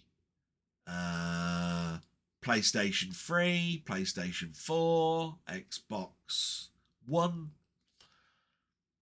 And when I was collecting my Blu-rays and 4K was just around the corner, I switched to I'm only buying a film now if there's a steelbook announced of it.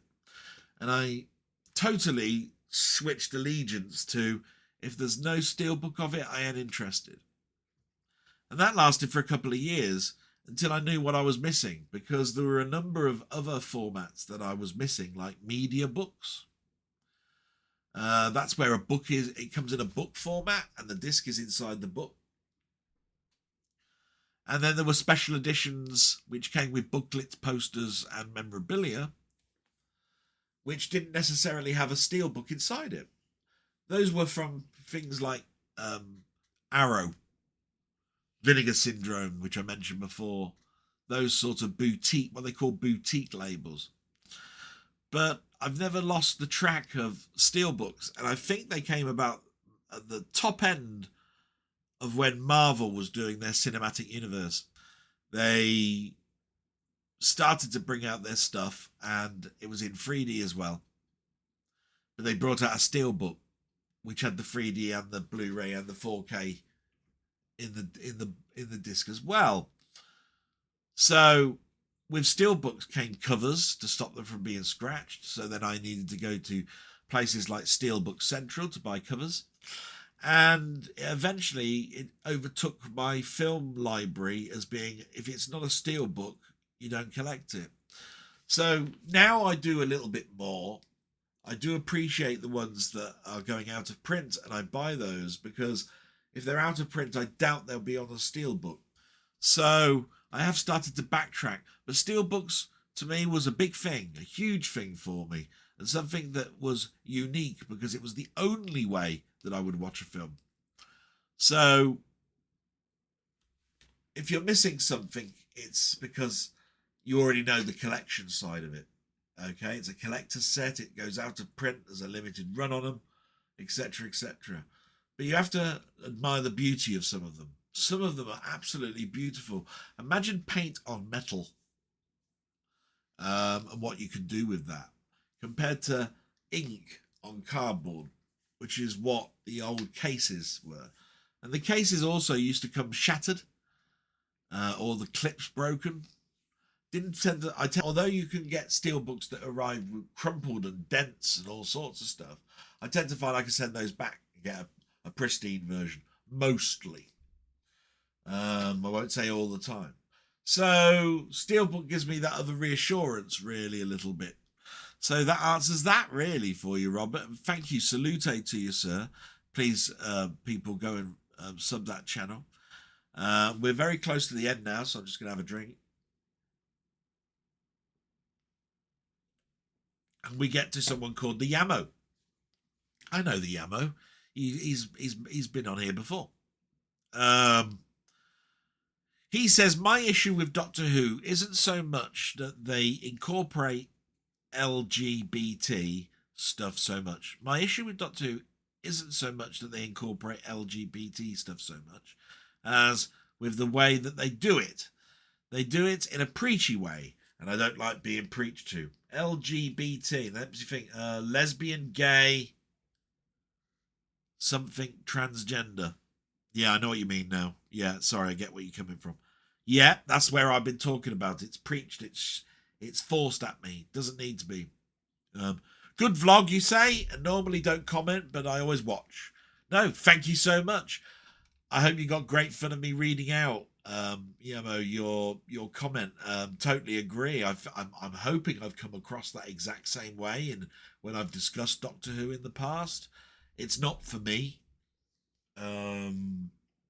I can see other people that get great enjoyment out of it, but I agree with you. I'm being force-fed lesbianism, gay, transgender all the time at me, pronouns, all this sort of stuff. Don't need it. Sorry. I'm old. Don't need that shit. Salute to you, sir. Thank you so much, and thank you for watching. Martroid, I remember my brother buying Shadowfire on the Commodore 64 when it came out. We were well impressed by the big box for the time that the cassette came in, and the amazing theme tune. Yeah, what a theme tune that game's got, and Enigma Force. I loved Enigma Force as well. The gameplay was pretty unique too, if memory serves. Yeah, a game with icons for a system that generally uses a joystick. Yeah, was pretty unique. Certainly for us anyway, as the only other strategy type game that we'd played at that time was probably Ultima 2. Were you into those early Ultima role-playing games, Del? Yes, I was. I've mentioned it before. I've gone back to Ultima 1, 2, and 3. Don't get me wrong. Those were around, but I didn't have a PC. They were on the Amiga, but I was playing things like the Fairy Tale Adventure, games like that. And then when the PC came around, I was playing more like Ultima Underworld, which was a spin-off from the Ultima series. But the Ultima became really, really big with me when Ultima 7 and Ultima 8 came out. Now, Ultima 7 is well regarded as probably being the best Ultima game out there. Ultima 8 was the follow-up that I'd heard so much about. And it had a speech pack, if I remember rightly. You had to have a certain graphic card and memory to make it work well. A slightly different perspective for the Ultima 7 and Ultima 6 games, which were isometric top-down. So this one was more isometric. And it was just fully engrossing. Trouble is, it was bug-ridden. And people wanted an Ultima 7 game, not an Ultima 8 game. It came out at a time where a lot of people were put off by its looks. And each Ultima game had its sort of like story. I don't think the story was that enamoured. So it did have a lot of things go wrong with that Ultima 8 game. So yeah, I was well into the Ultima games, matey. 7 and 8 bring back the most memories for me. And we got the last one, Down the Rabbit Hole. Last but not least, great friend of mine, brilliant channel, my God. Good stuff, Dally says. I'm glad to hear these chat invites you received put you in a better mood. It's amazing what a quick social experience can do to raise one's spirits. If I did my any chat streams, I'd definitely or totally invite you as well, but it's not really in my wheelhouse. I chat every day in my job, so I want a break from it when I'm at the weekends, and that's where we differ, you see, because I'm now not chatting so much at work. I work from home. We chat in meetings.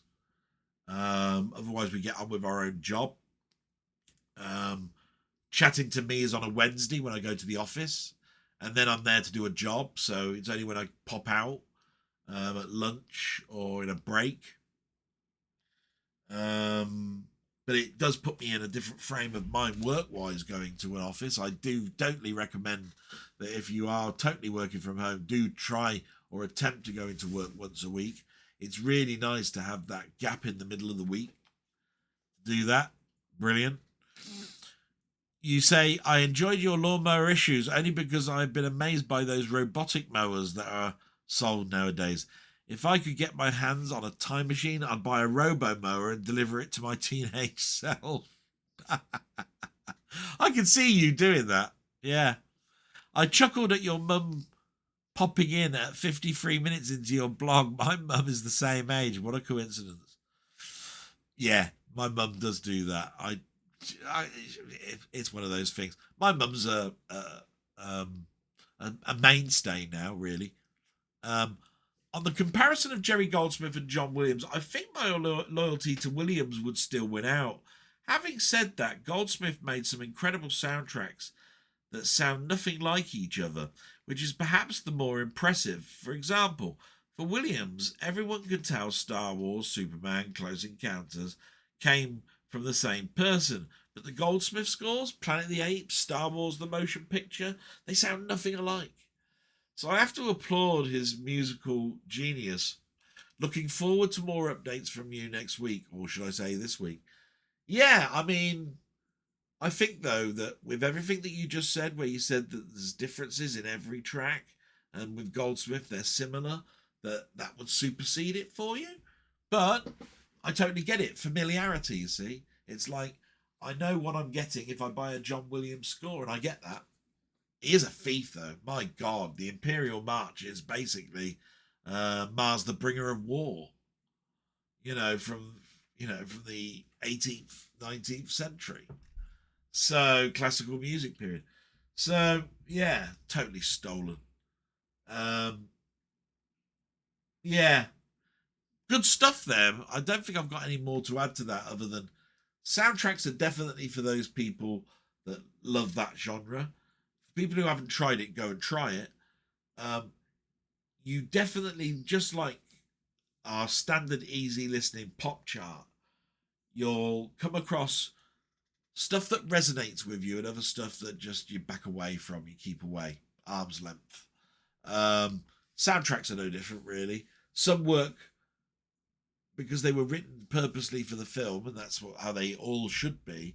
But if they don't work as a record because they are 1 minute or breakup tracks that mostly can be just sound effects, even rather not considered music.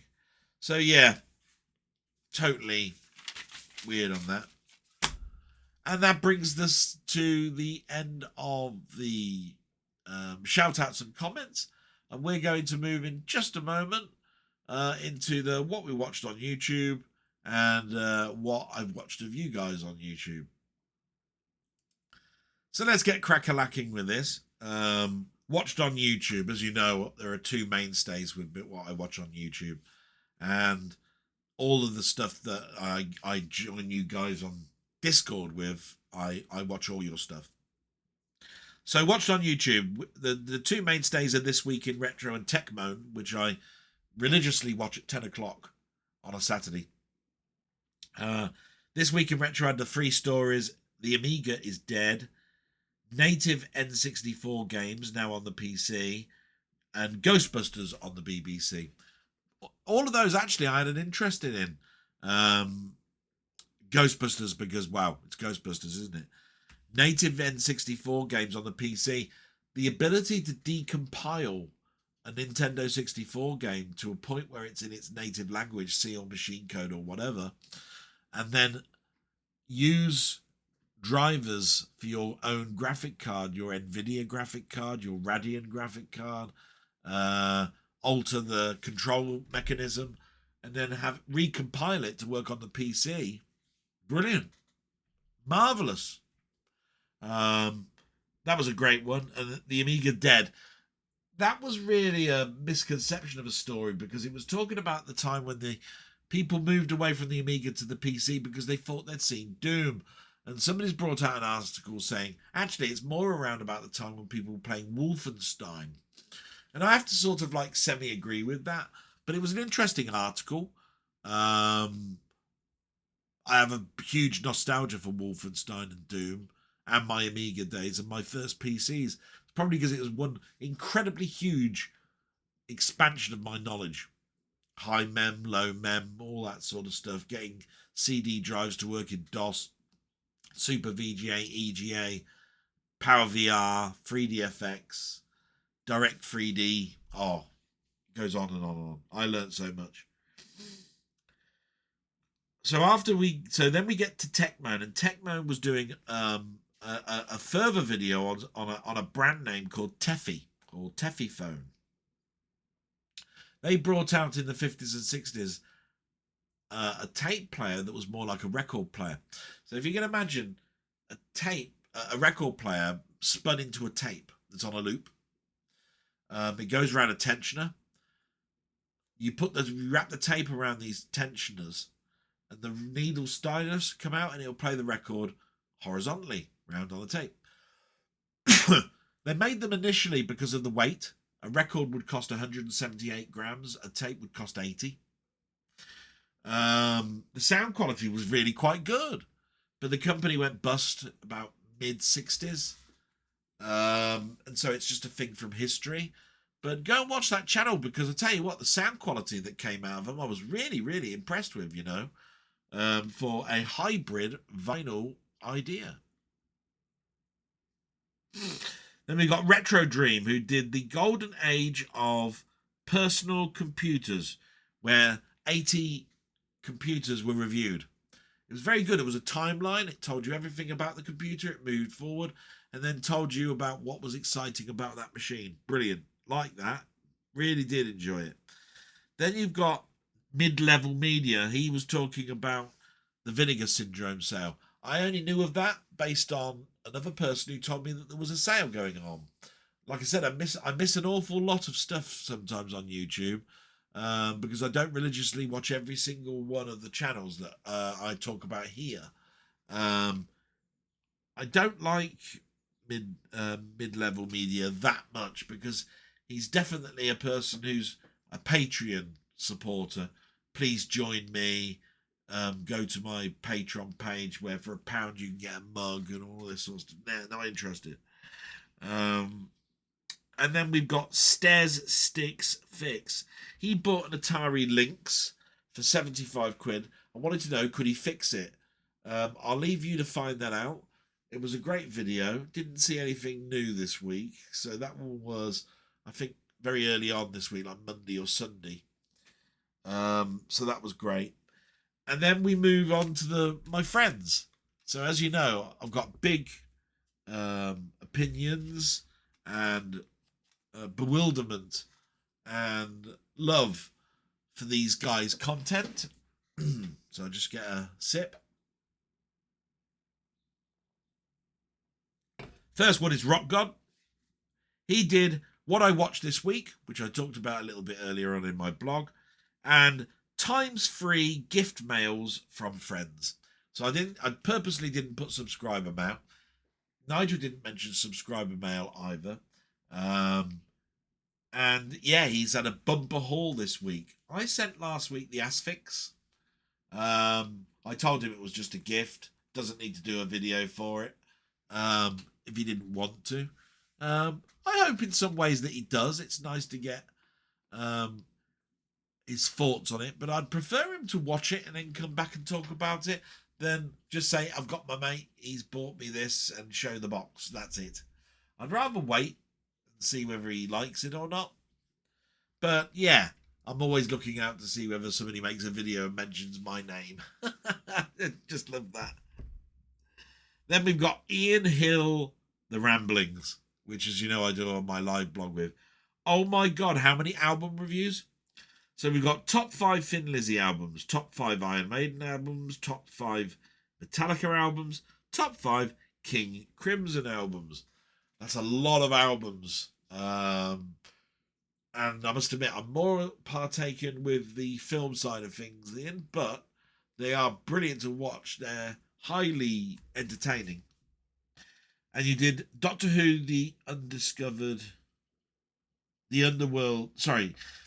Doctor Who Underworld review, which is a Tom Baker story. That was quite good. Enjoyed that. You did a film called The Forest review. I enjoyed that. And the last was a chat with me. So there are other stuff there. SFX Magazine, Xbox, Season 1, Episode 20 something there. Do go and watch them. Absolutely fantastic. And then we've got my mate Keith, Euphoria Pictures over in Ireland. Always an entertaining watch. The production values are through the roof. And he did an unboxing of Nightmare on Elm Street series. So he's got a number of these series that he's bought over the years, and they were good. And he unboxed... Can't read that. You have to excuse me.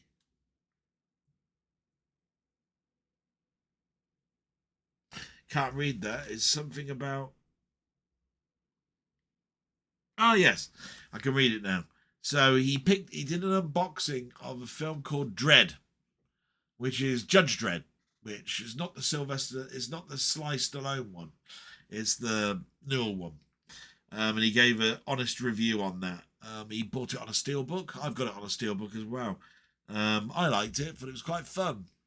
It was in 3D as well, if I remember rightly. And lastly, we've got Sammy G. What can we say about Sammy G? He's young, he's new, worth watching.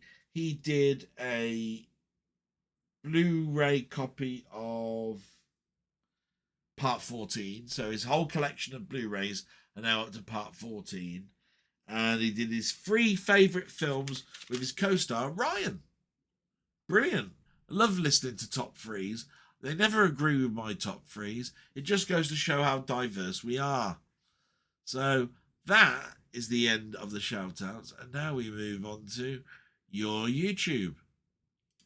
So with your YouTube, we've got Down the Rabbit Hole, that we only just mentioned just now. He did a couple of videos this week. He did Nintendo 64 Desium on 3D or Usagi exclamation mark. I think what he was trying to do here is he bought a Nintendo 64 game and there was a hidden game amongst it, which was very manga Japanese-ified. And he didn't know if people knew about it, so he wanted to tell the world about it, and he thought it was weird himself, but mildly addictive. That was a good video to watch. And then he bought some tech and wanted to let us know about it, that this sort of tech is out there. He did an Atom Tech Mini power bank. If you've ever seen these power banks, I've got one. They're great. You carry your mobile phone around, it gets down to 20%, but you've got a powered power bank. You stick your cable into there and into your phone, it will charge it back up. By the time it gets to totally charged up, the power bank will have drained, because they're usually about the same size battery. Sometimes you get more. Depends on the size of your phone, the type of battery. But power banks are very useful. And this one is credit card size, lads. Credit card size. So you can carry it around in the underground or anything. Absolutely brilliant. If I didn't have one already, I'd be definitely considering that. Then we get to Robert's Retro Gaming, gaming history, gaming royalty. You know all of his stuff. I've talked about it every week. We've just read out a question from him. But he's done Hardcore Minecraft, episodes 22 to 24. Atari ST game reviews Time Bandit and Major Motion. Commodore 64 review Degeneres. Spectrum game Jumping Jack. 8-bit game Let's Hop and Planetar, I think that's called. Planetary Defense, I should say. And then he started up Dwarf Fortress again as a Chapter 1, Episode 1. So you can jump on board right now and learn about Dwarf Fortress, which, by the way, is on sale at Steam, or it was this week. So that's worth a look. Then you get to Steve. Thank you so much, Robert. Brilliant. And then we get to my mate Steve, who's done an awful lot this week. But good God, he has done Planet Crafter episodes 16 to 21 in 7 days. 17, 18, 19, 20. 5 days out of 7 he's done Planet Crafter. He also has done some streams called Let's Play Some Beeb Games, Spectrum's Warlock of Firetop Mountain, and various Atari 78,000 games. Like I say, busy bee, Steve. Bloody hell. All absolutely fantastic. Not enough deaths though, mate. You got to die more. I told you this. It's fun when I see you fall arse over tit and die. Brilliant. Then we get to 20th Century Gaming. He did a long play video of Rocky Horror Picture Show, and he did a Commodore 64 live stream during the week. Always great to see Mark on 20th Century Gaming. My God, he just picks up a joystick and basically he can play for all the way to the end. One credit thing. Brilliant. Then you've got Ponder, who's doing some more of these high score kerfuffles. He does a number of these. He's doing a new Mamemeister one called Outzone. He's doing a Tubers one called City Bomber. Both very, very different games, both incredibly entertaining to watch. And lastly, but not least, my mate Mamemeister, who called me this week and I helped him with his camera woes. But the nicest thing to talk about was a little bit about my health woes, a little bit of catching up on what's going on in his life, what future things he's looking at doing, which intrigued me no end. It was a voice conversation. It was lovely. And enabling to help my mate is just the icing on the cake. Thank you so much for being there for me, my friend. He did his Sunday live stream, a 10-minute mashup of Ghostbusters, and his Friday waffle with his pal Bill Harbison, who did the graphics for Chase HQ, Batman the movie, etc., etc., and was a very interesting Friday indeed, listening to his answers to all of our questions. And that comes to the end. So what do I normally do at the end? Sleep? No. I don't sleep. And I usually change camera and start showing you some of the things that I bought. Robert, you can make your own mind up on whether you think these steelbooks look any good. Unfortunately, they've still got the stickers on, so you're probably not going to see much. But we'll switch to Galaxy Cam. Here we go. Here's the first steelbook of June Part 2. You see the cover is basically reflecting, so you can't really see it too much. But that with the first one, those oranges and reds really pop on the metal. That's the back for anybody who's interested. That's just a J card. The back of the steel book would be a different picture to the front. You see there. I think I've got 2 copies of this coming. I've got the HMV one, which is always an exclusive, and I think I've got an Amazon one coming. Then you got the Long Good Friday, which is not a steelbook. As I said, certain ones I'm starting to get caught up on. You can see it's a box set from Arrow, 4K. The Long Good Friday is one of those ones I watch with my dad, usually around a bank holiday. Bob Hoskins, absolutely brilliant. What can you say? I've been waiting for this for ages. Network went bust. I missed it. The new company has come out, and you can now pick up some of these old network releases on the new label called Old Gold Media. You'll see the label on the back of this. It is called Jack the Ripper, starring Michael Caine, a 2-disc set. It's a restored version. Probably the best $12.99 I've bought this week. Old Gold Media is that symbol there. You can see it says Old Gold Media. That would have said network in the old days. Absolutely brilliant. Looking forward to watching that again. And then a film that's universally panned, but it's part of my Marvel Steelbook collection. It is Madam Web. Not a bad steelbook, white with some red blood splatterings. Bit lackluster, really. I think there's some spot glossing going on. There's the back. It will look different on the J card again. You can see the white edge, so you can see it's different to the J card. And those are what came this week. So we're going to now move. By the way, all of those are available. I don't think any of them are out of print. We're going to move now to media playback and get rid of all of my notes that I just read out. Look, you can see there from down the rabbit hole. I read it out verbatim. And we'll bring up media player. And we're going to watch some of those trailers because they will be films that I'll be watching this week or films that I have watched this week. So I'll turn my mic off now and hopefully remember to turn it back on the other side. I hope you enjoy the trailers. If they're still there, by the way, and Amazon don't give me a copyright strike.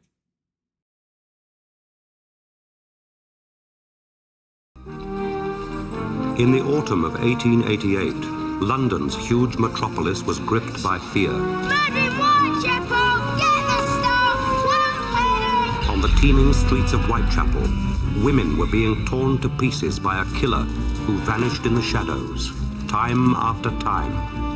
So terrible was the savagery that the world remembers it still. Jack the Ripper. Leading the manhunt was Scotland Yard's Inspector Frederick George Aberley. Mary Nichols was a shilling whore. She wasn't killed for money, she didn't have any. And according to the doctors, she wasn't even sexually assaulted. Yet somebody tore her to pieces in the street. So find him. Let me know if you hear anything, Kelly. Of course I will, Georgie. I've seen him. The killer. You saw the killer? In a vision? Look for a man with 2 faces. Is this what you saw in your vision? Not exactly, Miss Prentice. The hair is too long. Oh, it's shorter hair. You know who he reminds me of? Richard, that's who it is. Richard Mansfield, the American actor.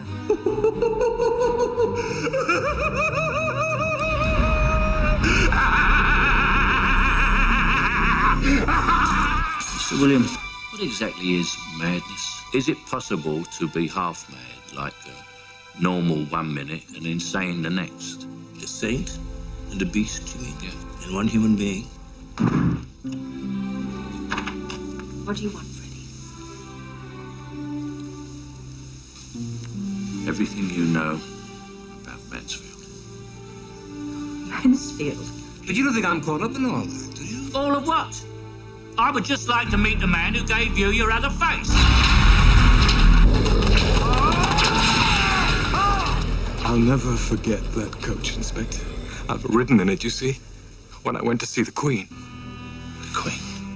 What exactly are these rumors about her grandson, Prince Albert Victor? Well, they say the prince has been seen in a house of ill repute, Prime Minister. Where? Whitechapel, in the very area where these murders are taking place. If I'd been born on the right side of the blanket, I'd have been a top surgeon by now. What's in the mind? Name's Lusk. George Lusk. I'm Chairman of the so-called Vigilante Committee. I wonder when you were going to show your face. I'll show you more than a face, Abilene. I'll show you 100 armed men.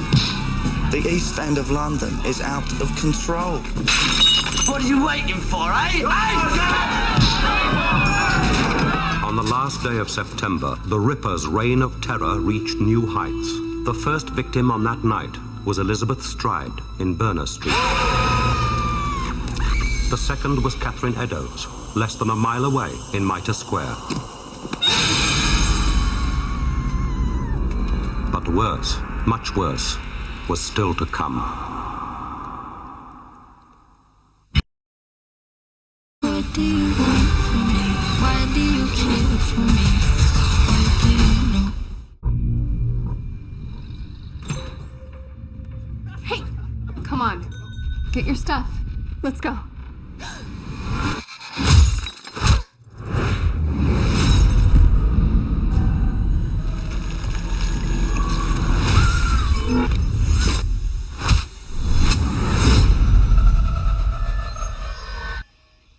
Let's try that again. A week ago, I spent my life racing against time. I'm gonna help you out today, okay? Trying to save people who were running out of it. Until one moment changed everything. Come on! Welcome back to the land of the living. I don't understand what's happening. I've been having visions. I knew he was gonna die. I think I'm seeing the future. New York City's a whole new level of crazy these days. What do you want from me?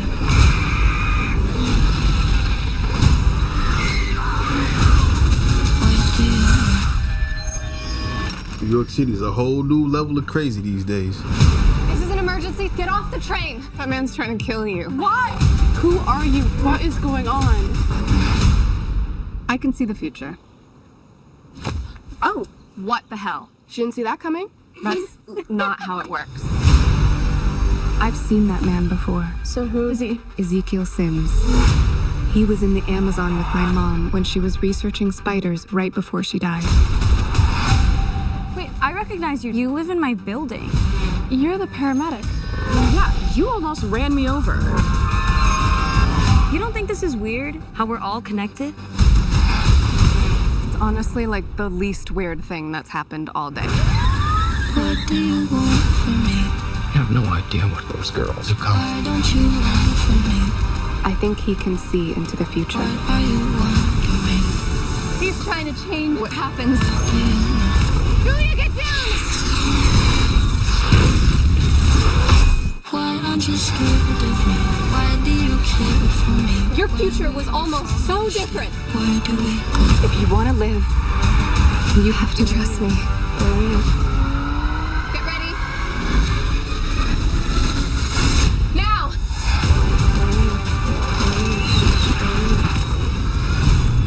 You're showing off. Maybe a little.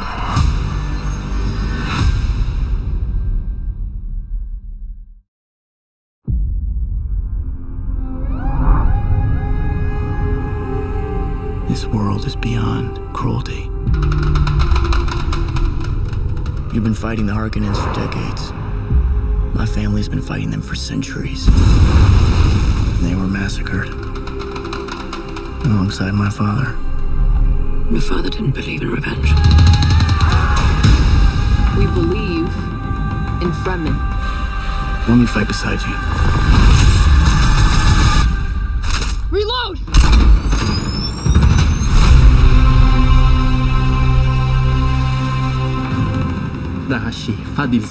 He said that. I got that. Thanks. I won't be fighting for him. I'm fighting for my people.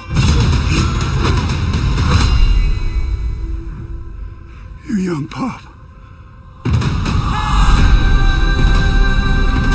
Do you believe in Paul? There are signs. The prophet. Why is that a bad thing? Use it. Because all my visions lead to horror. Because you lose control. Because I gain it. Johnny, do you believe in me? Paul Atreides is still alive.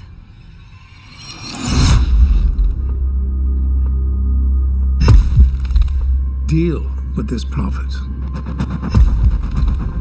Show me who you are.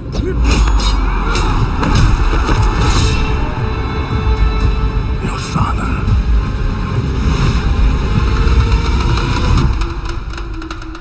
Was a weak man. Look who's back from the dead. Now do what must be done. We gave them something to hope for. That's not hope!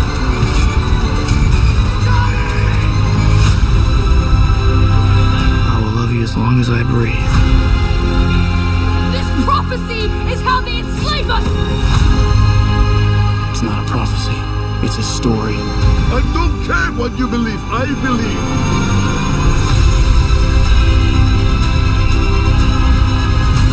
I am Paul Atreides, Duke of Arrakis.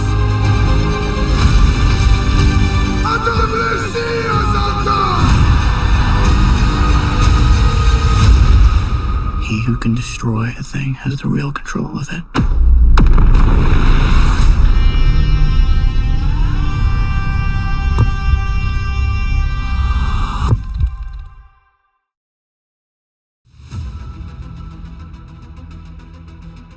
For more than 10 years, there's been peace. Everyone to his own patch. I'm setting up the biggest deal in Europe. Ladies and gentlemen, the new London.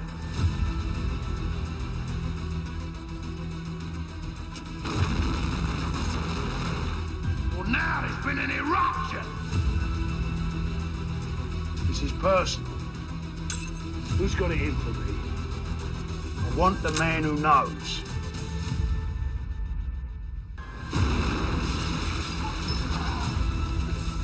Jesus. Nobody goes home until I find out who done it and why. I have it from a very reliable source. You know what's what. It's me that's gonna take revenge. I'll crush them like beetles. I told them everything, Harold. I had to. Sorry to hear the news, Harold.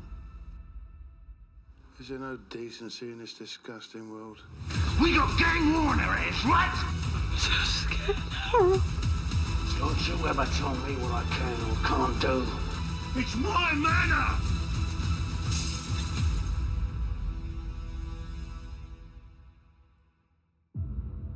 I run London.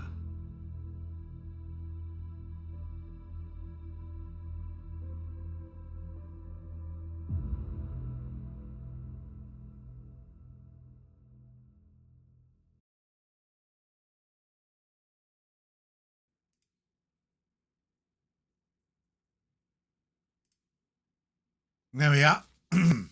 Hope you enjoyed those trailers. The nice thing about June is that I've seen both of those pictures at the cinema. And I've seen the first one on 4K. And I'm immensely looking forward to the 4K. I've heard good things anyway. But it's nice to be able to do a comparison that's in your brain that's quite new to what you saw at the cinema and what you see at home. Much harder to do that with things like The Long Good Friday. And The Long Good Friday is just one of those ones that I remember watching with my dad, and I was thinking, wow, this is good. And I already knew of Get Carter. And they're two distinctly different films. But the tone is sort of similar. And it's really hard to say, well, which one is the one that you'd have to, if you could only choose one, which would you watch? I think I'd probably still go with Get Carter. but that's taking nothing away from The Long Good Friday. Bob Hoskins in that is just phenomenal. I mean, his portrayal in this film is great. But we also have to remember that there's something like 8 years between the making of those two films. So, a lot happens in 8 years. So that's why I love cinema so much, because I can look at something and get something totally different out of watching a similar product with the years apart and what was going on at the time that one was being made, was being shown, and the one that was done so many years earlier. That's why I love going back to Hitchcock films. Absolutely brilliant. I love cinema. I love movies. I hope that's always come across. I get a similar, probably a bit more of an addiction when it comes to games. Games to me is very nostalgia based, very much a wow factor if I'm looking at something modern, very much a warm fuzzy feeling when I'm playing something from the past, but it never takes my breath away on how people coded things. It's amazing that you can fit a game like Outrun into such a small memory size now. Do you see what I mean? It just excites me. So with that, I'm going to say thank you so much for all the nice comments.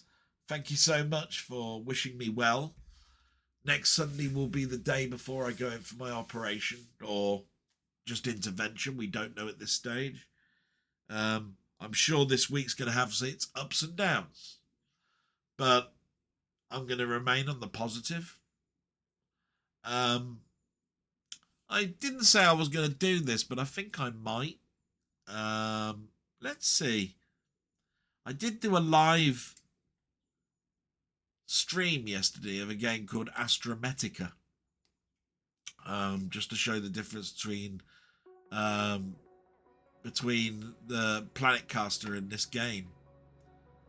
Don't think it will hurt to see if I can bring up the cursor and put it on streaming. There we go. I think you can see that now. So I'll close this down here. I'll turn the volume down in case there's a back echo. Bear with me a moment.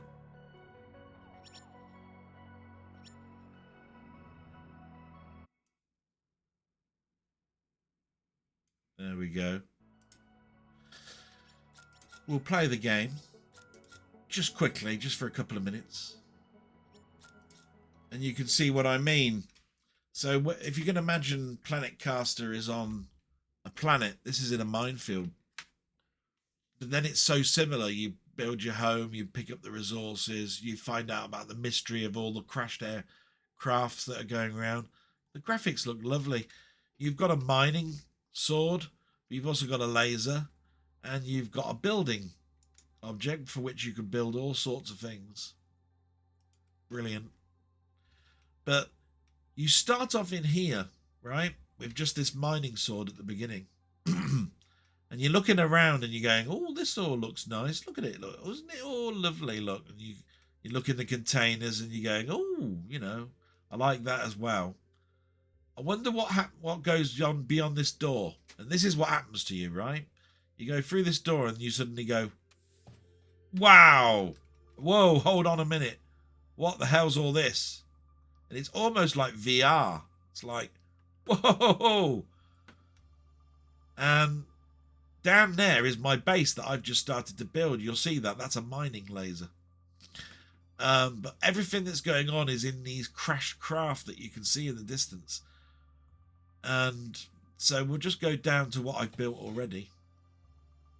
See, you look around, it's huge. All in 3D. So there's no gravity, there's no land that you land on. So here's the craft that I've built, and I can build things and store things in my lockers. And then through here you can do all the upgrades. As you can see, I'm still building. So I can upgrade now my jetpack and all of this sort of stuff. You can see down the bottom it tells you that you need certain items, and certain items I haven't found yet. But here's all the items, you know, I mean, there's all the copper, I think coal I've got in here. I've got a miscellaneous. It's got crystals, gold, silver, iron, all sorts in. Quartz. And you even have to recharge your stuff. So notice it says 98% on my arm. That's the drill. If I operate it, look, it goes down. And you have to recharge the batteries. They've put a lot of thought and detail into this. But it never blows my mind more than when you just leave the door and suddenly you're in this world like this. Wow. You know?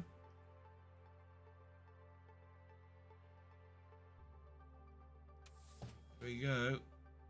And then back into my little world thing. So just to sort of like give you a taster, to go into the story, you have to travel long distances. So I've only got a small jetpack, but everything I want to do is in this asteroid over here. Look how far away it is. I've got a jetpack and it has to, it powers down. You know, once you've used it for a short burst, you have to wait for it to power up. So it's powered up now and I can use it again. You speed up. And you're going into mines now. If I go into this hold all, you'll see that there's a lot going on. I think it's T, is it, for torch? There we go. So there's a lot going on. You know, you pick things up.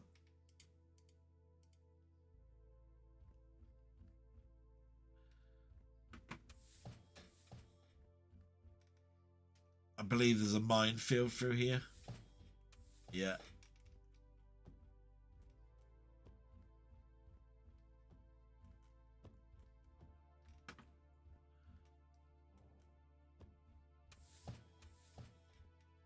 And you can pick up all sorts of things.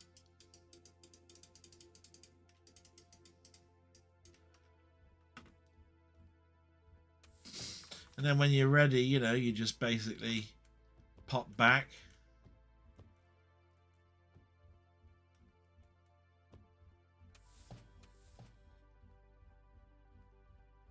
And it's up to you, but basically you can go back left or you can venture on.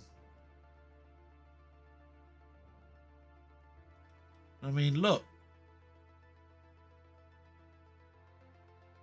It's just going to take me so long to mine this, find out what's going on with these ships over here.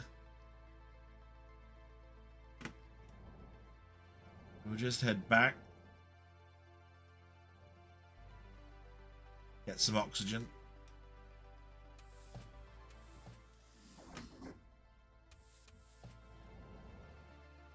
Won't take long to get back. Look, it's not that far away, 160 meters. You have to wait for your jetpack to power up. Look at all this, look, that's going on. Look, there's some oxygen bubbles on there, look. Some constructs. Yeah, I've just done a big air jet stream there, look.